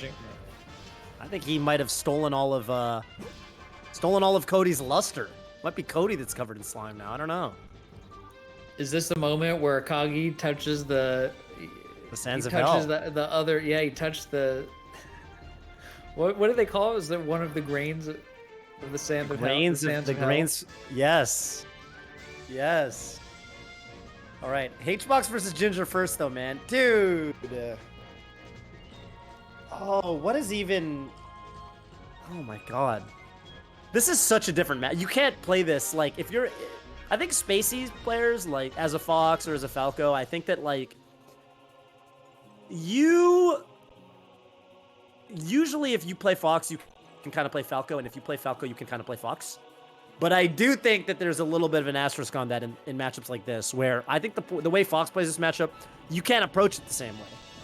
It's so different. Falco has to play a very control-oriented playstyle, I think, as Puff. You don't have the speed, and you don't have the vertical kills. Like you said, that's a big privilege, right? To be able to kill off the top. I wish I had Falco does not really have that. You have down tilt, but... You know, down tilt's a little bit situational. Situational, but it's good if you can hit it. Oh, yeah. Yeah, totally. And it makes a weird slashing sound. What's he got in his tail feathers? We don't know. I think that it's Dapper Dan, Toph. Was that Dapper Dan? I think it's Dapper Dan. I don't want no fun. He's got some crazy pomade that he puts in his tail that makes it. Yeah. Well, ain't this a geographical audience? 2 weeks from everywhere. Oh God, here we go. Game 1. Okay, I got excited. I was like, oh, shine him up the top. No, that doesn't kill that percent yet. There's one vertical kill privilege, Toph. And vertical kills are so powerful that it's like something that you... Yeah, it's something that, I mean, it definitely skews the way people think about the counter picks, because, you know, Falcos will go to Yoshi's and just kind of hunt for them. Wow. What an up air rest. Oh, and he misses the dare. No, Ginger. Either that or was looking for the next level, like let me read the jump or something. No? Maybe, yeah, but I just either way, like combo living. Yeah. Yeah, because the thing is with other characters, it's like, all right, sure, you get them without their jump, but Puff would get 4 more jumps anyway, so it's not as big of a deal sniping her out of her first jump. So you just take the combo, I think. Oh my God. Oh, good recovery from Ginger. Yeah, it's a sick idea by HBox. What I did, just for whatever reason, just feels like Falco. His forward be so good, like way better than Fox's in that situation. Ooh. Ooh, ooh, That ooh. forward smash. We're dancing. There's some scuffles. All right, that early down air. HBox playing the scrambles really well. A lot of roll, right? Look at that. Rolling back and forth. This is that tomfoolery I was telling you about earlier. Fooler? I don't even know her. Oh, I did not see that coming. And I also didn't see that full jump double laser coming. Both lasers hit. Like, you gotta get creative with the vertical lasers is because Puff is just so often gonna try to stay above your short op laser that. Okay, nice tag. But are these lasers for damage? Or are they for mental damage? Like, it's not that much damage. I mean, I guess if you hit control, I guess. Ooh, ouch. 4B's good, but not unbeatable. Yeah. Ooh, that could be bad. Kind of worked out. Okay, down throw here, huh? Oh, you tried to tickle him with the downer. You tried to just give him the kiss of death. No, this isn't the same stock that was not finished with the first down air, right? This is another stock. This is another stock. This stock's been going for a minute, although. Yeah. Dang, is Forder gonna kill? Wow, that's not a kill move, but I guess it is. You don't see it a lot. You don't see it a lot. That's usually a combo move. HBox is trying to drift out of there. Yeah, I will say from Ginger, you know, in these scrambles, doing a lot of early short op down air, and kind of getting punished for doing it. It's just one thing I noticed. I think if you got them shielding, which HBox is, he's shielding a lot, even there, right? I think you use that to set up more frame advantage. You know, do later down, do like the late downers, so you can kind of get better frame advantage, pressure him, turn that into like situations where you can try to read some of those rolls. I just think that game, like if I could just really zoom out and kind of describe why I think HBox cleanly won it, I think he's really outperforming Ginger in the scrambles. I think the scrambles are like, you know, Spaceys are awesome in scrambles. Puff has to roll or spot dodge, or like she's not the best out of shield, right? But HBox is definitely outplaying him in those spots. So Ginger's got to find a way to take that awesome Falco shield pressure and actually do something with it. All right, Yoshi's here. See? Like you said, shines off the top. That's one way to kill them off the top. And Falcos will that's literally a big part of why they take you here. Boom. Yeah, vertical kills are great. It doesn't hurt that it's a super low percent, but... Yeah, right. It's like a gimp. People call it like you get gimped off the top. You got I guess it's just one of the things with these floaty characters because they are hard to gimp off of the bottom of the stage like other stronger, you know, not stronger characters, but yeah, fast fallers and stuff. Yeah. I mean, you get 5 jumps. But it basically is that you get gimped off the top. That could have definitely been a down tilt. I would have used the pomade right there if it was me. Just a stylistic choice. The Dapper Dan. Yeah, let the Dapper Dan out. Whoa. Ooh. Well, here you get just a combo. Dang, that's a lot of damage. The DI's been pretty good. Some of these shines. Oh, ouch. Oh. I'm really glad he didn't HBox DI that. There's definitely a world where he just does his HBox DI and just evaporates. Oh, nice in air. Wow. Oh! Yeah, that was cool, calm, and collected by Ginger Toph. Wow! Oh, nice. Down air, he hit the L cancel and up flip to get the up air KO. Yeah, that was nice, Ginge. No, I love Ginger's Puff game. Ginger's Puff game it's really calculated. It's really well thought out. Oh, look at that Falco foot! It felt like it was everywhere, that stock. Dang, that was damage. That was 3 lasers. 3 lasers is like 8%. That's pretty good. Holy. Oh, he's looking for it. Look at that. I think he heard you. Looking for that down tilt. The Dapper Dan heard. The Dapper Dan, dude. Because I think what it is when you can approach with... I think Ginger started to realize, like, you know, HBox is holding shield in some of these spots. He's throwing it up. And you can just kind of convert laser down tilt right What there. is you? Ooh. That was the same forward air that you called out earlier. Yeah, what's going on there? I do have a recollection of my friend Rake. He played Falco on the East Coast. He was a contemporary of Eggum. I really liked Rake. I liked his style. he began using forward air instead of nair in like the game that we used to play where, you know, we're both in shield and we're like pretty close. And I Oh, want an yeah, air, but then my nair beats his nair. I want to space it tippy toes. He would Mhm. start to use forward air because of the slight angles of Falco's forward air. It hits differently. Yeah, yeah, yeah. It's got And like, yeah, it's I like feel like if Ginger threw out a forward air that KO'd at like, you know, 90 or something. It would be, it's nice to have a way to KO Puff at that percent. yeah. So think- that's a really cool forward air. It is definitely underused. I mean, it's basically got the same reach to it. It's not as powerful as back air, but it definitely has the same reach to it. This game though, dang, HBox. Yeah, we're 30 seconds in, Toph. I mean, that's always kind of the dynamic with how swingy it is going from Yoshi's to going to Dreamland. It's like, okay, everything you thought you knew is now been flipped on its head. Those upward kills, those shine kills off the top at 40. Gone. They're just gone. They're never gonna happen. Not only that, but you're still in danger of just getting killed off the side as soon as your double jump's gone. So it's a big adjustment. Oh, Consistently man. nice forward Bs from Ginger though. He's like not using the double jump and using forward B. I just like where he's choosing these forward Bs. Mm-hmm. Yeah, it's like a rhythm that HBox isn't ready to, because they're so fast. And it's like really, yeah. Woo. The reads, Toph. He knew. He knew, and there hasn't been one of those in a while.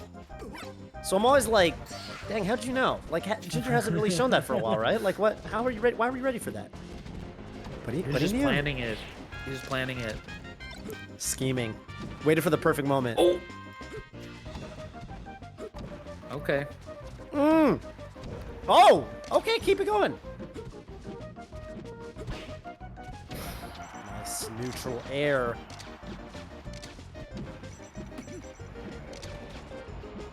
I talked about the Star Wars trash compactor earlier. I think Jigglypuff's Nair is the real trash compactor. You can just descend with it, and like it feels like it shouldn't be that good, but it's just so hard to interact with sometimes. You just kind of sink onto them with it, and it's just this like hitbox that it doesn't kill you, but so hard to interact with. Moves good. 2-1 now for HBox. I feel like Puff's forward smash is needlessly good. Yeah, I went on that. I'm not going to do it again, but I made that noise describing it and how I think that its kill power should be inverted with Kirby's. Yes. Do we have the exact same opinion on that? Yeah. What do you think about this start for Ginger? How do you think Ginger's feeling right now? I think Ginger's rolling his eyes. Oh, no. Oh, that was... What was that punish? Ginger's... Oh, yeah, was that was that hasty? Oh, he nudged him. Hang on. I have no idea. But I feel like in the engine room, they're just throwing all the wood in, you know? They're just working overtime right now. They're all sweaty. Dang. For whatever reason, they're covered in oil. Okay, so I think Ginger's life flashed before his eyes on the second rest. I think he was about ready. Remember when he threw himself off the stage against Cody? He's like, you know what, this set's over. I think he was about ready to pull the plug, and then he said, wait a second. Actually. Yeah. You shouldn't pull the plug, Ginge. You're too good to pull the plug. Yeah. Don't pull the plug on yourself. Believe in me that believes in you. Here we go. Oh, the jab. Ginger could definitely. Oh yes, that's what we wanted. This Falcon for me, but Puff barely able to make it back. I feel like it's like the. Oh, nice calcs, Ginger. Nice calculation. Good percent. Listen, I think at 62, Puff lives that. I think that was the hair's length between survival and death. Okay. Oh my God. Yeah. Not there. Not there. Yeah, Ginger must know. Oh, that hurts. Okay, this is Ginger's last stock. This is death at this point. This is the boss rush for HBox. HBox is about to say, no man, 2-1 or 3-1. Let's just keep it going. I'm gonna 3-1 Cody too. I'm gonna 3-1 Golden God. Wait, not Shine there? Oh, he finds him up there anyway. Ooh, last stock Toph. Can we get a game 5? Careful, Ginger. Yeah, roll that way. There's no Puff over there. Don't roll it. Hit by each one. Okay, got up in place. Nice. Yes. Oh, that's it. That's it. No. Oh my goodness. That was a true combo. Ginger just Wow. now it's really dark here, huh? Ran out of resources up there, Toph. Oh, it's actually literally dark. I thought you were making a statement about where Ginger's Falco found himself. Oh, definitely a dark Yeah. place.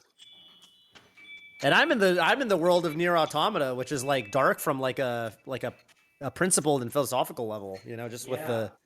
the I don't know. How the heck do I plug this in? I could If I could help you, I don't know, if there's a way for me to try to. There's like a big ring light in here, and I just don't. I'm not in my own like place. That's the reason why this is happening. Yeah, yeah, yeah. But I don't know how to plug it in, so that means that I'm just gonna be in like a darker land than Near Automata. You just won't even see me. Wow, even dark. It Oh, it actually, must there's be. light. I think there's lights in this room, man. What the heck is wrong with me? Oh, hell yeah, dude. I thought you were in the Kaled. Oh, there you go. Yeah, you look fine now. There's like a light switch, man. Oh, dude. I'm so proud of you that you figured that out. Yeah, so this was real. Did you know that this was real the whole time, Toph? Or did you I think that this was did. a fake background? You But almost. I I thought it went was with funny to it. propagate the thank you. I went Thank with you. it. No, I thought it was Maybe kind of funny. somebody was like, "No, man, that's not That's a green screen. green screen. That's real." Yeah. What is real? I think that's a whole thing we could talk about, Toph. I think that it's difficult to define words like real, truth. It's yeah. Real is yeah. Is it How do because you of the whole define real? subjective versus objective thing? Like, just You think because, that's yeah, why? just when you look at it that way, it's like, dang, I don't really know, man. Stop asking. For some reason, it's like we don't want to think about it. Ginger, thank you for the raid. Sending all your viewers this way. And to everyone coming from Ginger's stream, Have a great night, Ginge. yeah, stick around. Stick around. We got East Coast heading towards its twilight moments, this insane bracket with Slug sitting in Grands. But after this, we're gonna have a long night of Melee, because after the East Coast bracket is up, I think it's gonna be Kadoran and the Crimson Blur taking you through the West Coast bracket, where Plup Oh, has graced us with his presence. We've got a very stacked West Coast bracket as well. So stick around. I'm gonna have to put that on too when I get home, Toph. Hell yeah. And I want to just remind people, of course, that your subscriptions, your Twitch Primes especially, all of that money is not going to go to FlyQuest. It's going to go to the Genesis staff, just offsetting some of the just with the insane difficulty it is being a modern TO in this world where COVID threatens to shut down your event at any given time. Green Freckle with their Thank you for the Prime sub. is saying, "Hey, Genesis, I want the most legendary tournament series of all time to continue.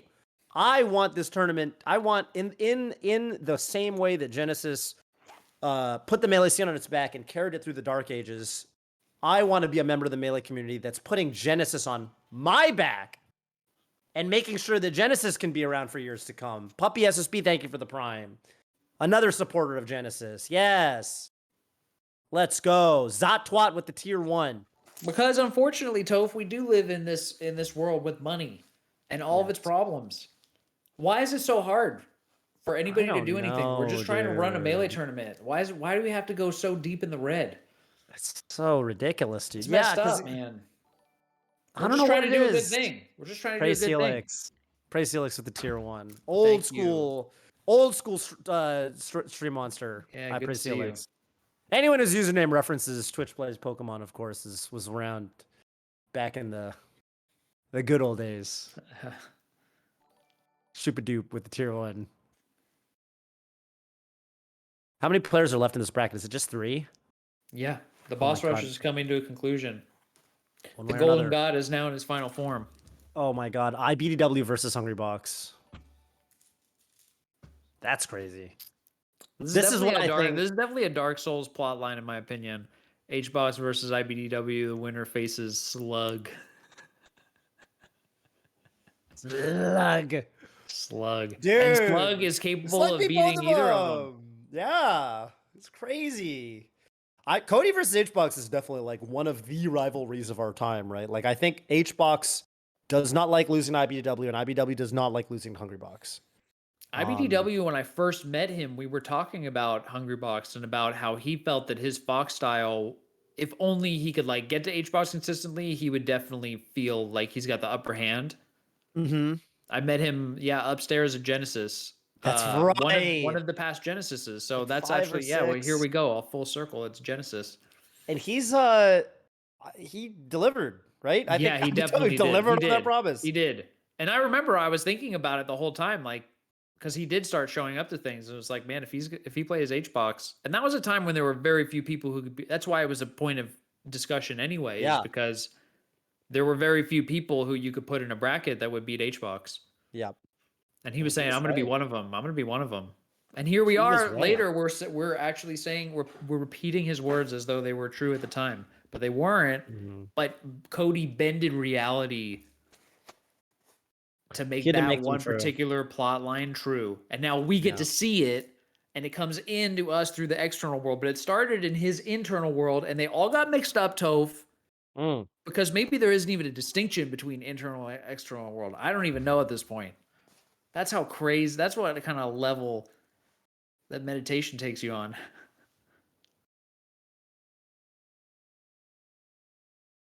Have you been meditating lately? Check out Advaita Vedanta. If you are interested in any of these concepts, definitely I need to be able to contractually. That's what I need to be. Instead of being a monk, I need to get sponsored by Advaita Vedanta, which is it's like a contemporary of Buddhism. It's like Eastern Indian philosophy. I think it's Can I Google it? How do you spell it?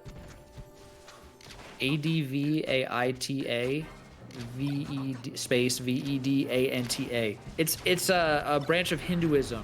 Okay, so Buddhism is kind of like Hinduism. I think its origins is in Hinduism. Buddhism is different, and this is not Buddhism, but it's basically the same thing because you're just asking the questions of what is what. Who am I?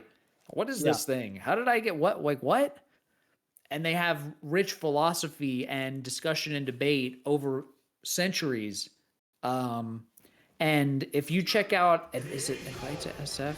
Hang on, I really need to find this website.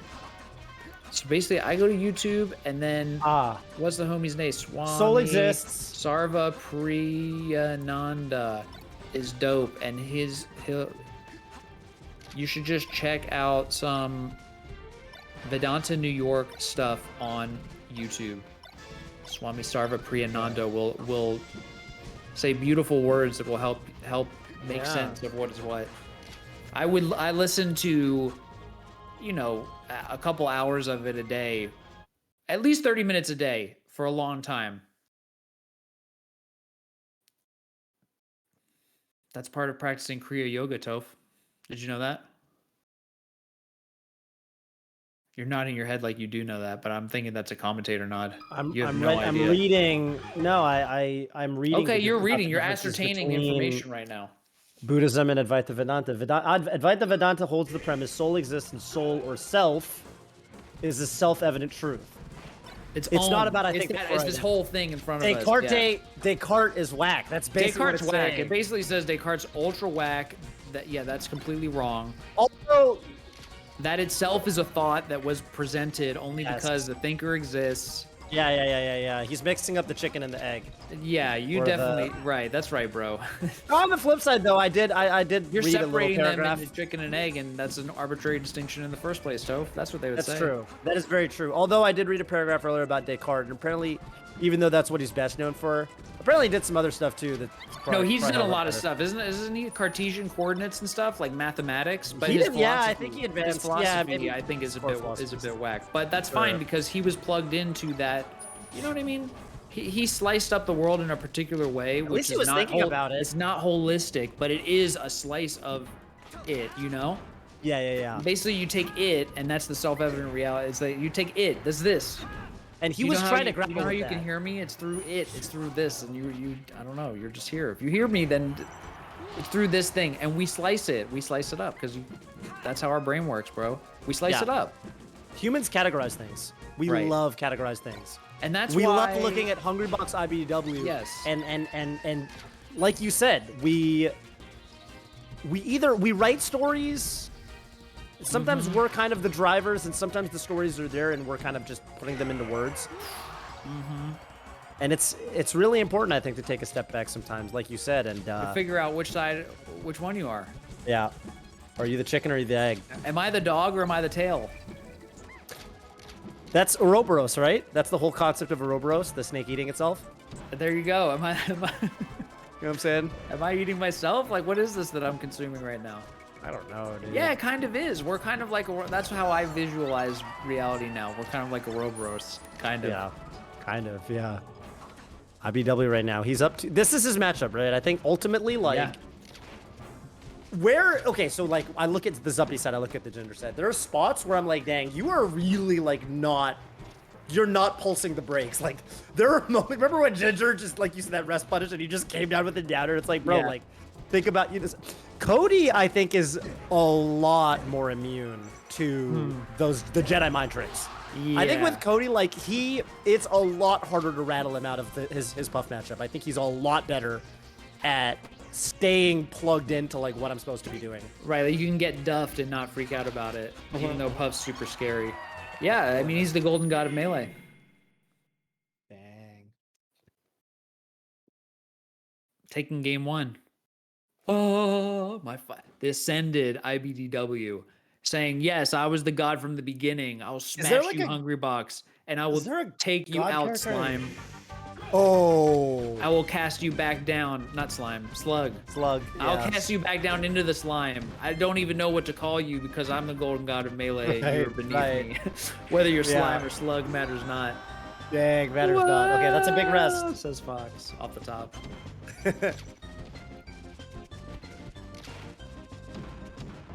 Ooh, duffed. Whoa! What was that No shield rest. stop? Did he want a crazy rest? I thought jab reset was the way to go there. Oh! Probably no kill here. Oh my god, you got a down throw. Down throw's not gonna be good. The slide off is just too easy to do.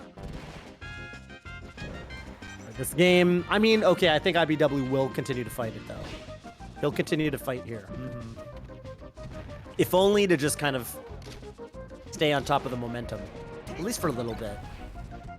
But of course, in the back of your mind, you're like, all right, so it's Dreamland. Okay, now you're thinking about game 3, and there you go. Yeah, give him the 4-stock. There you go.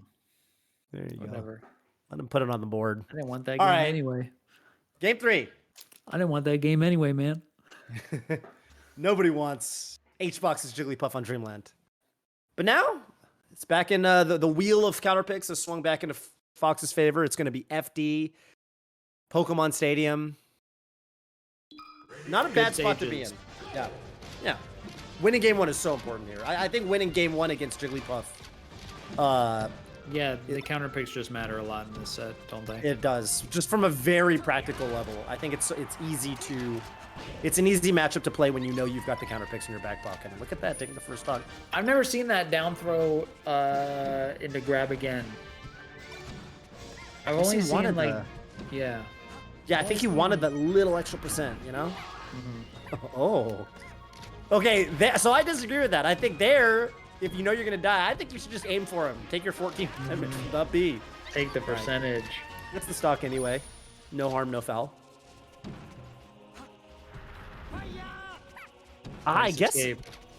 the thought process is maybe he went down because he's like, dang, maybe if I die fast enough, I can like respawn and like edge guard him before he gets back to the stage or something. Maybe. Maybe. Yeah, but not with where he spawned, huh? Right. Yeah, so usually around 50% is the magic percent. Yeah, so right there, barely wasn't high up enough. Yeah. For the up throw upper to KO. Oh my goodness, what a find. Oof. Look at him. Look at him.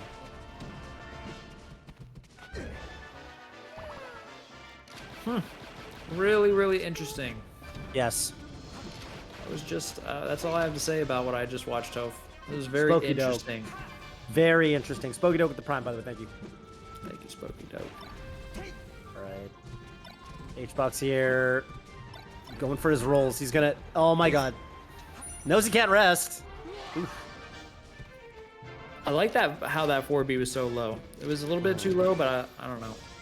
It's something about these low 4Bs that I really like. Yeah. Oh. Oh. There it is. There it is. That is losable though, right? It is losable. Ironic. It's funny because it is losable, but I would say it's more like it can become losable. I think when you're if you're 2 stocks at 0, you're like, right now I can't lose. But if he gets me to about, because he can't rest, right? He can't rest. Like you're comfortable at that spot, but it can turn into a situation where you can lose. And I think IBDW purposely played in a way where it's like, I don't want to give him any quarter. I don't even want to reach the percent. Don't give him any quarter, Toph, because that's where he will spawn his illusory reality. Yes. You know what I mean? You give him one cabinet in your world, and he'll build from there. Ooh, is that like a Minecraft thing? You got to build but you got to give Hungrybox nothing. I'm basically following that really far. Yeah. Because I'm super into this idea that Hungrybox creates illusory realities. Like he's just the Inception guy now for me. Oh, I just love that aspect of Hungrybox. Yeah, I don't know how up B is just the best move in the game. He did I will say IBW did a really interesting recovery I haven't quite seen, where he really telegraphed. He made it look like he was going to recover high, and then at the last moment, like, fast fell super duper low and started like a really as low as possible up B. I've never seen that recovery before, and I thought it was very tricky. Nice up air. Dang, where'd you find that? The second one. This is the second one. Just a little short hop up air. I'm bullying him to the edge of the stage. IBW playing with house money right now. Do you see what I'm saying about how there's an idol like in the image of Fox, like a golden fox that's just the IBDW fox in the platonic melee substrate? Yeah. Yes. Yes. I think that used to be, and maybe will continue to be once, travel opens up a bit. I think that used to be Leffen, right? I think there was a golden Leffen. Wow. Right now, the golden Leffen fox is a golden chip, Zato 1 from Guilty Gear, but, I think that's always going to be the question. I think for Leffen, it was golden when he won Evo, but it's always been like, it's always had. It's not made of gold. It's some other precious material. I don't know. Yeah, it's like a Scandinavian. Yeah, exactly. We don't even know what the name of it is. Exactly. Yeah. It's like blue and IBDW green, like crazy. Made out of. But you know why? It's because of how he won Summit. I just feel like he was just blessed by some. He was using sacred damage. He's a holy warrior. He's using the holy stat. Yeah.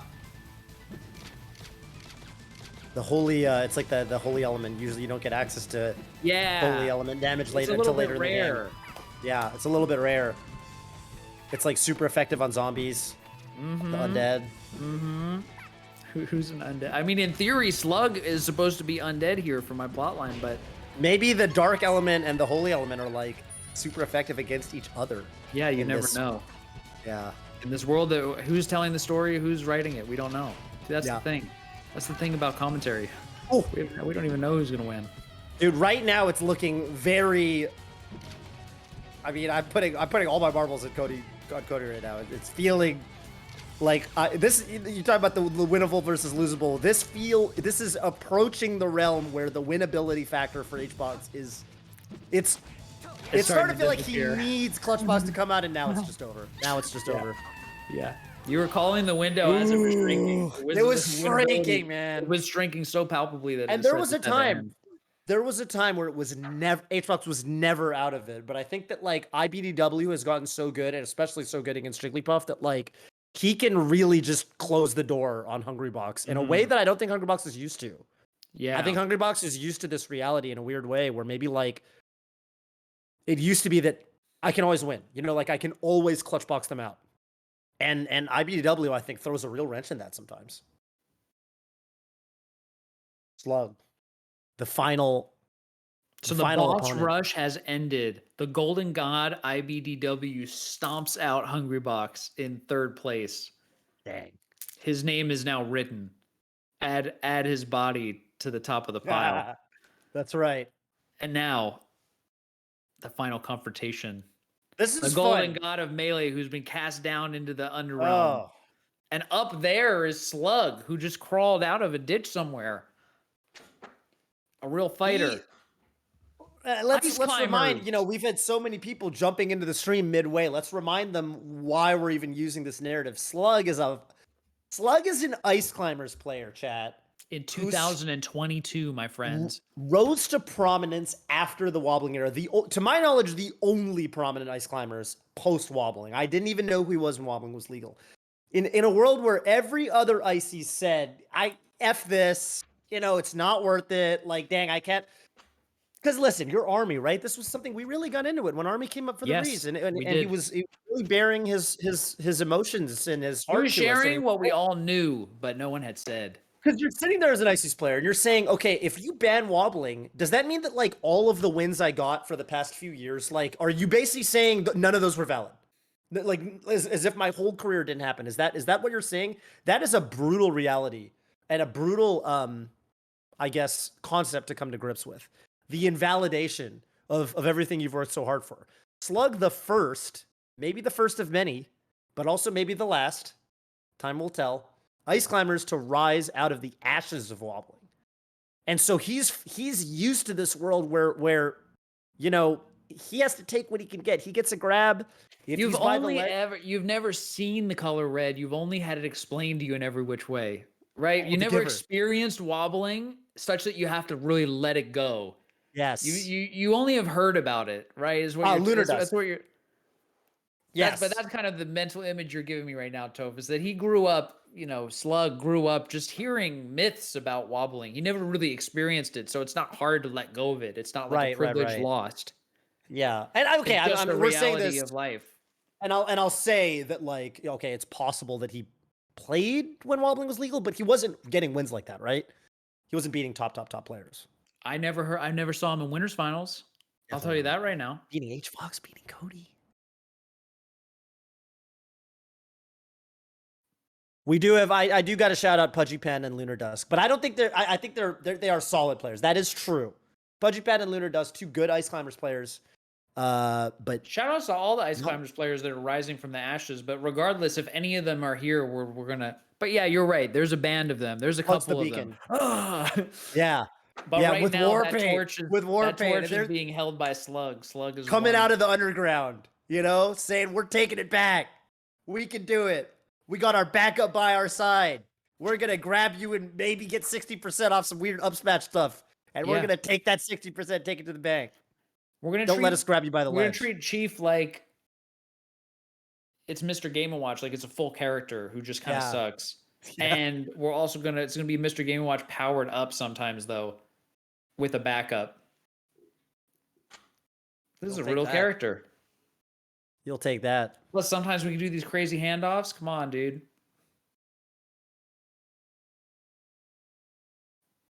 Our predictions, we're running predictions for the channel right now, and dang, they are in Slug's favor. IBW does have to win 2 sets, but of course, IBW is such a strong player. I think the Golden God of Melee is going to take it to a second set. I just have a feeling, Toph. He's good. He's a good player. He's a good player. I don't know how it ends, Slug but do it? I feel like it's going to go the distance. Can Slug do it? I love that Slug, I don't know. I just love that he is doing what he's doing. I think it's such a, yeah, it's such an inspiration. I think the people are conglomerating like they never have before. For one night, can Ices be the hero? This is unfathomable, by the way. We're talking about the practicals. In the practical sense, Ices are at a disadvantage right now, right, compared to the wobbling era. Yeah. But from the perspective of the narrative, could the Ices ever be the hero in 2017? Dude, no, they couldn't. But now they can. They already are the heroes right now. I think that Ice Climbers as a character is the fact that Slug is here wins the heart. It has to win your heart because this game's hard enough as it is. Yeah, it is inspirational. The new blood is always inspirational too. As new things grow, it's just beautiful. Yep. And this is an ice cloud. This is a little seed growing in a devastated geography. Yeah. It's just Have you? Is that the movie Children of Man where like Surprising. they couldn't have where like you couldn't have any new babies?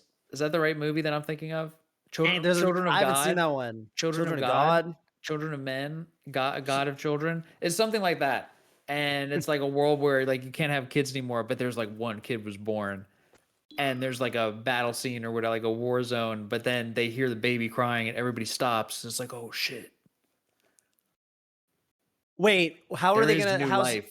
how's mankind gonna survive if Well, it's like they weren't. They don't know, but that's this it new wasn't gonna life. This new life, everybody respected. Nobody's gonna be shooting anything with this new What? life around. There was like a moment like that. Anyway, Dang. Hey, everybody, take a moment while we're waiting for this like grand finals. Just go hop on over. I'm sure our producer will put a link in the chat to youtube.com/flyquest. And just all of the tournament highlights are gonna be on there. Just go give him your little follow. I know it's called a subscription. I don't like calling it a subscription because in the Twitch world, that means you got to pay him money. You don't have to pay him money. You just click on a button, sub button. Not a big deal. yeah, Just a little thing you can do real quick.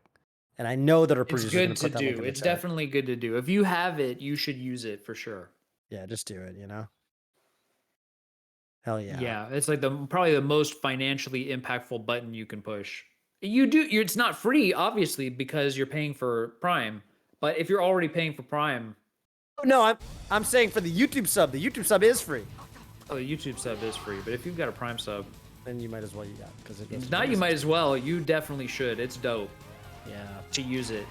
No one can, you can use it on whoever you want, but just don't not use it, right? I think I don't use my Prime sub. I could probably use my Prime here right now, but I can't log in. If you I don't can't use log your in Prime, till- here's what they don't tell you. If you're not using your Prime, you are using your Prime. You're using it directly to Jeff Bezos. Actually, I think it's Jassy now. Most people are subbed to Andy. Most Jassy. people are subbed to Andrew Jassy, who I believe about Evan that. used to directly report You to. want to change your sub away from an Amazon overlord and towards a community member, Sheridan and ideally. Novak. Yeah. Like K-Tip13 just did with the Prime. I mean, That's right. we're trying to make it happen, As I've been saying, I worked at Twitch for almost 9 years, and why did I work there? Because there's no way to make money. There was no way to make money as a player besides like winning tournaments was just, oh my god, there's no money in winning tournaments. Yeah. And you have to be the best player to like, you know what I mean? You can't show Yeah. up and get second at a bunch of tournaments and like, I don't know, man. It's not realistic. It's winner take all. Yeah. No, we're not Yeah. using Smash Bros tournaments to decide how we separate the resources, fellas. Yeah. It's too That's just tough. not a good way to divide resources. IBW starting off strong here. Yeah, we wanna be able to help people out. People like Sheridan and Bobak from the Genesis team who, are two of the most impactful people in the Smash scene, period. Right? I mean, Genesis. Yeah. I don't know if Melee would be here without Genesis. Yeah, Genesis is it's like if you think about the Melee community as something that's living, which it has, it's a living tradition. Yeah. Genesis is something that was built like very long ago. It's part of the root, and its brand, I think, is important for like the brand of the Melee community. Yeah. It shows our dedication to the game, and I don't know.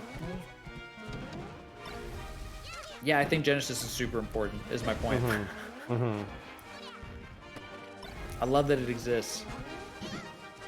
We'll be there in about a month. I love that the colors are black and red. I like how clean Like the Melee. design is. Ooh, Yeah. What do you mean by that? The Melee disc, right? It's like I guess black it and is. red. Yes, it is. Yeah. Damn. Yeah. I never noticed that. It is true that like in the game, like in the menus, it's not Melee's not really black and red themed from a colorway I perspective. wouldn't say it's a color. But on the disc it sure is, yeah. All right, IBW. Jeez, dude. I mean, he took the lead really early, but Slug, man, what an insane gamer. Oh, what a knockdown! Yeah, Dang. what a Okay, good gamer. slide off. Okay, every other Ices in the world, they go for that wave dash jab and they just autopilot the grab after it, kind of hoping for the jab grab. Slug is he is actually super locked in right now. Oh my god, catching the DI away. Is he just gonna take this game one? Sitting on the Slug throne right now. There's two thrones. They had to make one for the queen, for the backup. My goodness, there's two thrones, Toph. Or do they both there. just sit on one? No way. They have to make another No throne. way.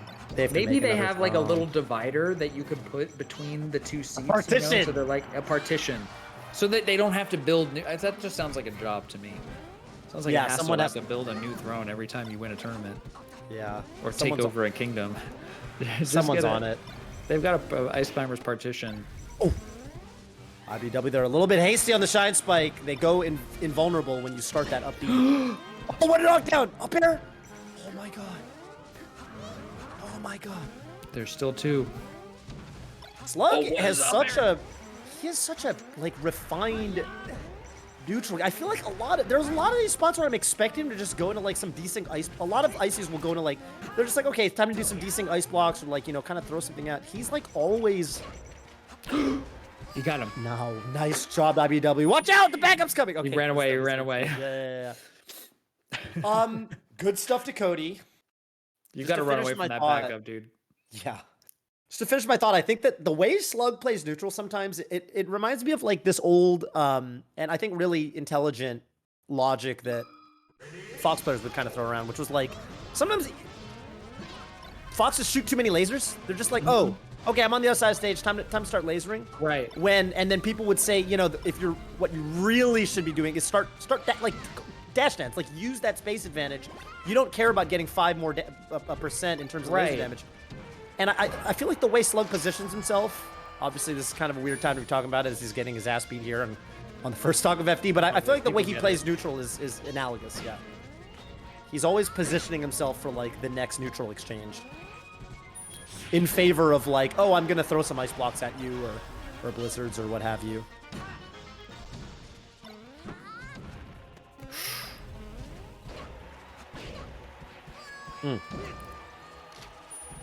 Dang. It kind of looks like, yeah, I have no idea. I don't want to make calls anymore, Toph. I really don't know. Hard. Yeah. Hard to know. It's just so easy, I think, sometimes. We have you know what it is? We have this book. It's like a Godzilla book. And I read it to Donato sometimes. It's actually kind of violent.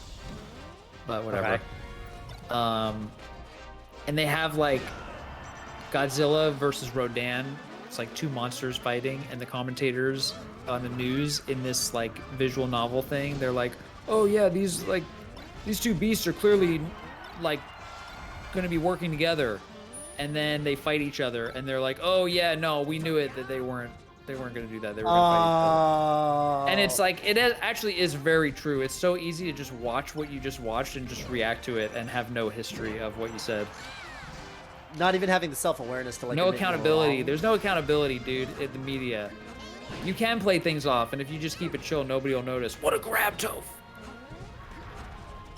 Dang. People want accountability. The people should want accountability because that's how we get better. That's how we get better, right? If IBDW is not hitting these nair up smashes versus Slug, then Slug's not accountable to getting hit by those nairs. But in the game, we keep each other accountable by hitting our punishes. We maintain accountability, and that's how we get better. But if we're slacking on our accountability, then we won't actually get better. We'll get lazy. You know, I've actually thought about this from the perspective of... Actually, Ices is a great example here. As a commentator, sometimes there's no accountability, Toph. I could be getting away with murder. No one punish games us. No one keeps us in check. That's where you come in, chat. That's where you come in. That's where chat comes in, exactly. That's right. I've had one tab on chat this whole time. And sometimes chat's like, y'all are this bullshit. You guys are wrong. I saw one guy say Slug played during the wobbling era, and so I said, okay, you correct the record. Exactly. I wanted to say what I really want to emphasize is not that maybe he started in the wobbling era, but he certainly got really prominent outside of the wobbling era. And also, you're creating a story with limited information, Toph. We can always get more information, but nobody's got all of it. Yeah. We're just trying to create this one beautiful story together. What is the truth of Melee? We all want to know. What is it telling us? I love your accountability with punish game example. It's true, my friend. I actually have always been talking about that low key. So Ices is an excellent example because I always used to feel I'd be fighting Ices players, and I used to have this thought, which is like, do I really in friendlies? Do I really need to sit there and wait out the whole wobble? Like, for the purposes of getting better, shouldn't we just like, you know, let's like keep it moving? Like, shouldn't we just go to the next stock? But I think that like having to eat that punish and sit there and really feel it does make you a better competitor.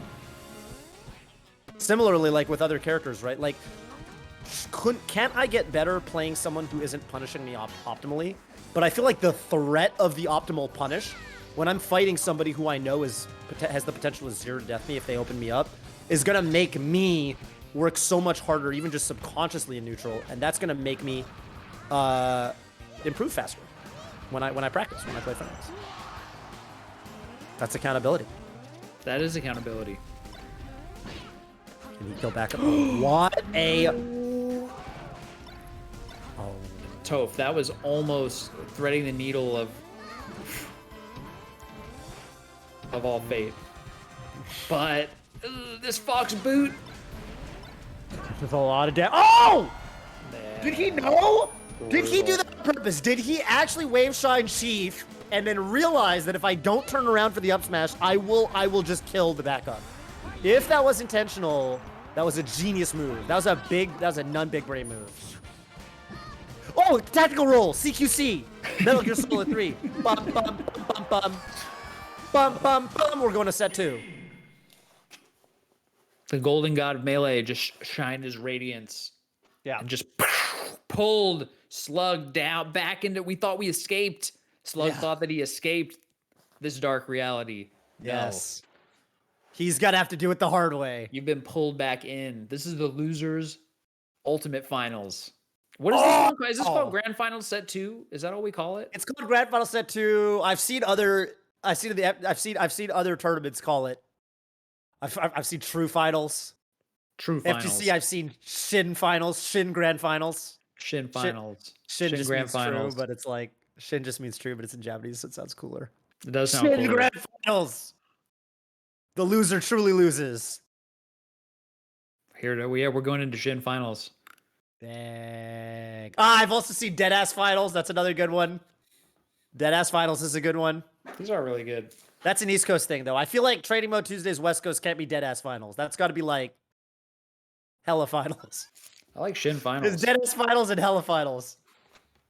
Hella Finals. That's like a NorCal Grand Finals. Hella Finals. Hella Finals.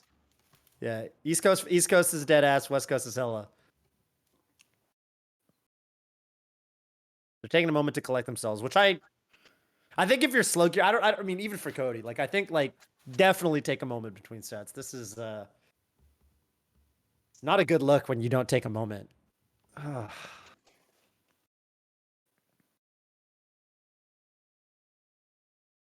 What do we think is going to happen? Is it even worth talking about? Like we don't know. I think it had to go to a second set. You did call it, and I think it's a good prediction. I think Cody is the kind of guy, just, you know, hitting the brakes here a little bit, assessing what kind of players there are. I do think Cody's the kind of guy, if you can give him a little bit of preparedness, a little bit of matchup knowledge, I suppose, he's going to perform a lot better. And now I think the onus is back on Slug. Back on Slug. To do some crazy stuff, to just get locked in. All right. Here we are back on Fountain. Need an early lead here, I think. I think you really, really want to start for both these players. This is definitely a matchup. Do you feel this way with Falcon, actually? As Fox against Ices, I always felt like it's just really nice to have the lead. More so than, okay, obviously that's the case in every matchup, but like more so than in a lot of other. But especially in this, yeah. Ices, Puff, right? Well, because you're never safe if you don't have the lead, right? You could just get deleted. I don't know if you especially felt that way as Falcon. I did. If I get grabbed, I'm gonna die. I really hated playing versus climbers. I couldn't handle the stress. And there was a point in my career where I did kind of learn how to swing with it, but most of the time, it's pretty stressful for me to play climbers because of it's a devastating punish if you get grabbed. Shield grab not reaching there. That really, really, really high traction, low traction. I don't like the feeling that like I know what you're going for and you got it anyway. You know? Oh. Wait, elaborate on that. Like I know you're fishing for a grab, for example, if you're ice climbers, and so I'm just trying to play around grab, and I know you're just gonna spam it and you get it anyway. It's just it's a salty feeling that I get when you're fighting Mewtwo King on FD and he just does this and he's just grabbing it in thin air. Man, are you serious? That worked? Yeah, it's like and it works because of the punish, right? It works because of the punish. The punish unlocks the ability to play like that because each one of those grabs or what have you might be a losing battle, but all you need is one. Unfortunately, Slug's not getting one. Cody's playing this so... Oh, man. And yes, just using the platforms to break up the pace, break up the rhythm. When am I going to come down? You're going to have to figure it out, buddy. And that window of time is shrinking as IBDW moves into the waning moments of this game 1 in Shin Grand Finals here. Shin Finals. Let me tell ya, that's going to be the last backup. Yeah. No more backups on the plane. No more chiefs in the plane either. Well, this is looking like the Golden God of Melee is just going to it's going to get all of the slime off of its golden countenance. Golden what? Countenance. Countenance. I don't know. Good word. Good word. It's just going to go back to its perfection. Let me do one thing real quick. If you win the tournament, then it doesn't matter that you won from losers. Yeah. What do you think about that, viewers? I'm gonna do one thing real quick. Here's what I can tell you. Ooh, that's nice. If you're Slug, you're feeling good about that. What I've noticed is that Nana keeps getting, like, Cody's almost able to just instantly kill Nana at the beginning of like each game. But he didn't this time, and I was like, oh, yeah, that's dope for Slug. Ooh. Oh.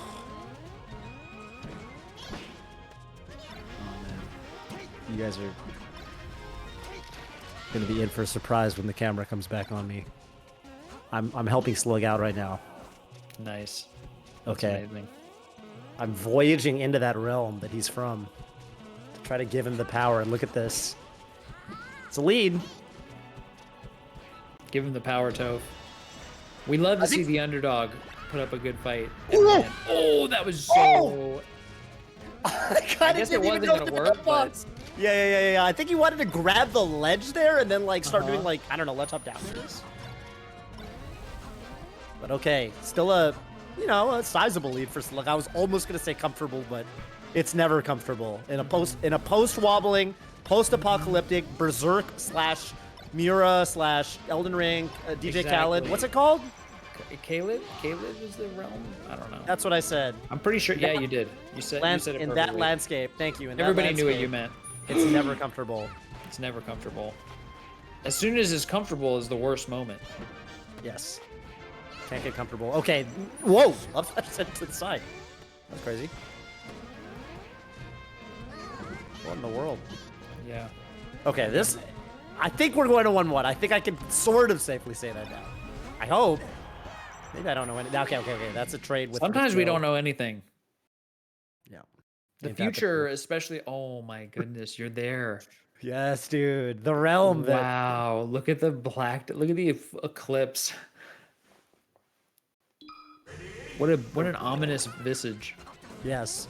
But this is the world that Slug finds himself fighting from every day of his life. That's right. In 2022. Even now, where it's 1-1 versus the Golden God of Melee, you just lost a set convincingly 3-0. Well, you take the start without getting hit, you're feeling better. You're feeling better. Oh, Nada! Oh my god! Option coverage. Fly Amanita. Said, I'll be on the stage. Back up. You take the ledge. Looking like Pufat out there with one character. Yeah. She did get up attack. She had that ledge. Nice. That was nice. Toph and Fresno. No, I'm not. That's... You apologize to the residents of Central California right now. That's not called for. Some guy said I'm in Fresno. Bob, you ever been to Fresno? I have a Visit Dunk, I think. Yeah. Is where's this? There's a school and no, that's Slow. That's not Fresno, but Slow and Fresno are close to each other, right? Yeah. Fresno's all right. It's got like a Jamba Juice. That's dope. Yeah. I like that about it. Ooh. Ooh. Hey, T-Stock lead. All right, what's the punish here? Oof. Cody, I will say, this game, surprisingly kind of, well, yeah, he wants to even this up, and I guess he's scrapping a lot right now, but I guess against just Chief, you can kind of afford to do that against Sopo. Okay, that's an easy edge guard. And now I want to see Cody, if he wants to even this up, I think probably take a little bit more reserved of an approach, but yeah, watch out for those up airs. Wise man named Drug Fox once told me, like, in this matchup in neutral, you're really, okay, that you see right there. You're really looking for, when you're playing the verticality game, the platform game. Oh my god. Whoa, there's a big... Yeah, it's happening for me a lot too, but I don't think that it's, I think it's just our view. I feel it. Yeah, you want to watch out for that wave dash jab. That's like something you just have to space outside, and when you're in the air, they're always going to be looking for that up air.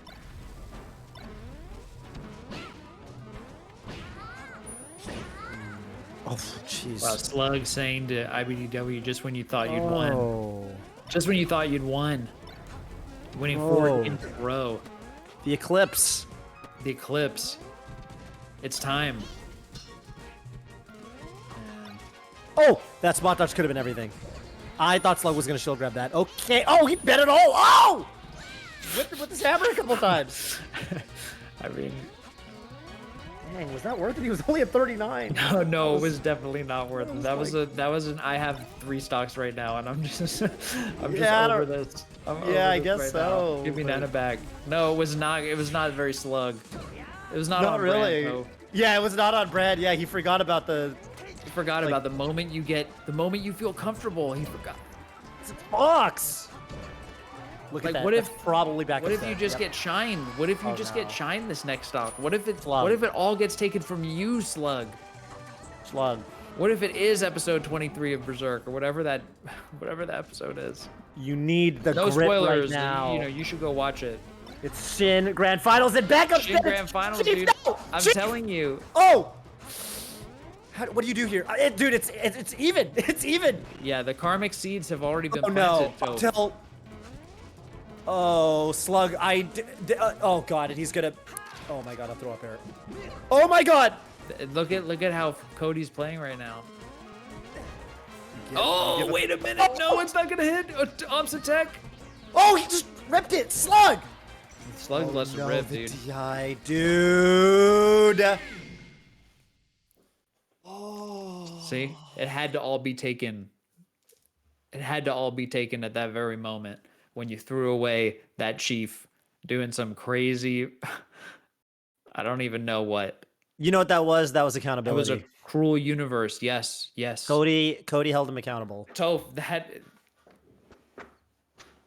yes. That was accountability. We do live in a cruel world, Toph. It can hurt.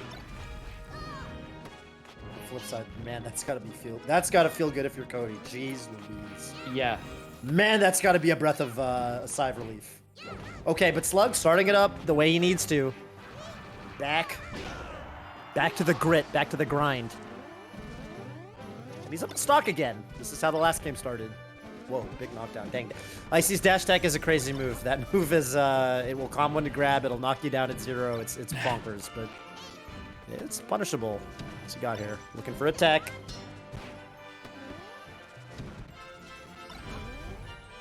It goes back up. Yep. Peace. Peace. Nice and easy. And those up smashes hurt super bad. I feel like Climbers die at... When does Chief die? He's dying at like 85 or something off the up smash. Yeah. What? But Fox sometimes dies at 40 something if you just get clocked with a forward smash with terrible DI in the middle of the stage. Mm-hmm. You realize that Cody just died at 40 from a smash attack? Yeah. I guess you're a Fox player, so you know what it is. You know what it's like. That doesn't happen much to Falcon. Sometimes I mean, versus Marth. it can, right? Oh, I see. Sometimes, I see. sometimes Marth will just end you at 35% with a forward smash, but Peach. Okay, what is this knockdown? Cody. All right. this is neck and neck. Yeah, one stock for Slug, one stock for Cody. One stock for Slug, one stock for Cody. But Slug's had that percent lead. He's using the bear to just keep him out. I mean, the neutral is awesome from Slug. It needs to be stated. I think his neutral is amazing. Oh wow! Oh, he actually used a decent He never decent blizzards. At least he hasn't really been. I guess you don't need to use it that much against Fox. But dang, just like that, backup's dead, and Cody. Okay, big down smash. There you go. Yeah, that was sick. I haven't seen that from Slug. I feel like Slug. Okay, answering right back. But I do feel like Slug is he's very good about masking his trump cards. You know, I feel like he's really good about like he doesn't overuse a certain kill option to the point where you know to look out for it. He kind of like he'll wait until the perfect moment. But oh my god, backups! Oh, she's back! Oh my goodness! From the clutches, the last grain of the sands of hell. But this looks like it may be over in 1 second. Okay, could go either way. A grab here will do it. He's gonna go to the ledge. Oh my god, that down tilt. Okay, backups off the top. And now those upward kill moves. That's it! Yeah, Fox versus Ice Climbers, it turns out. No, I should have said that was a really, really tight set. Slug is a beast for challenging the golden god of melee, Cody Schwab, IBDW. I don't know what Cody's last name is. You said it. Yeah, that was it. Dang, I crushed it. Yeah. I've just seen it so many times, I guess, over the years. Yeah, Slug beating IBDW in a set, beating Hungrybox. Dang. Wow. With Ice Climbers out of the post-apocalypse. Yeah, what a performance. What a performance. Then close it out. Yeah, it's tough because I'm so proud of Slug, but at the same time, I know that he's gonna think about that game 3. That set 2 game 3. That Shin Grand Finals game 3 was that was a hard pill to swallow.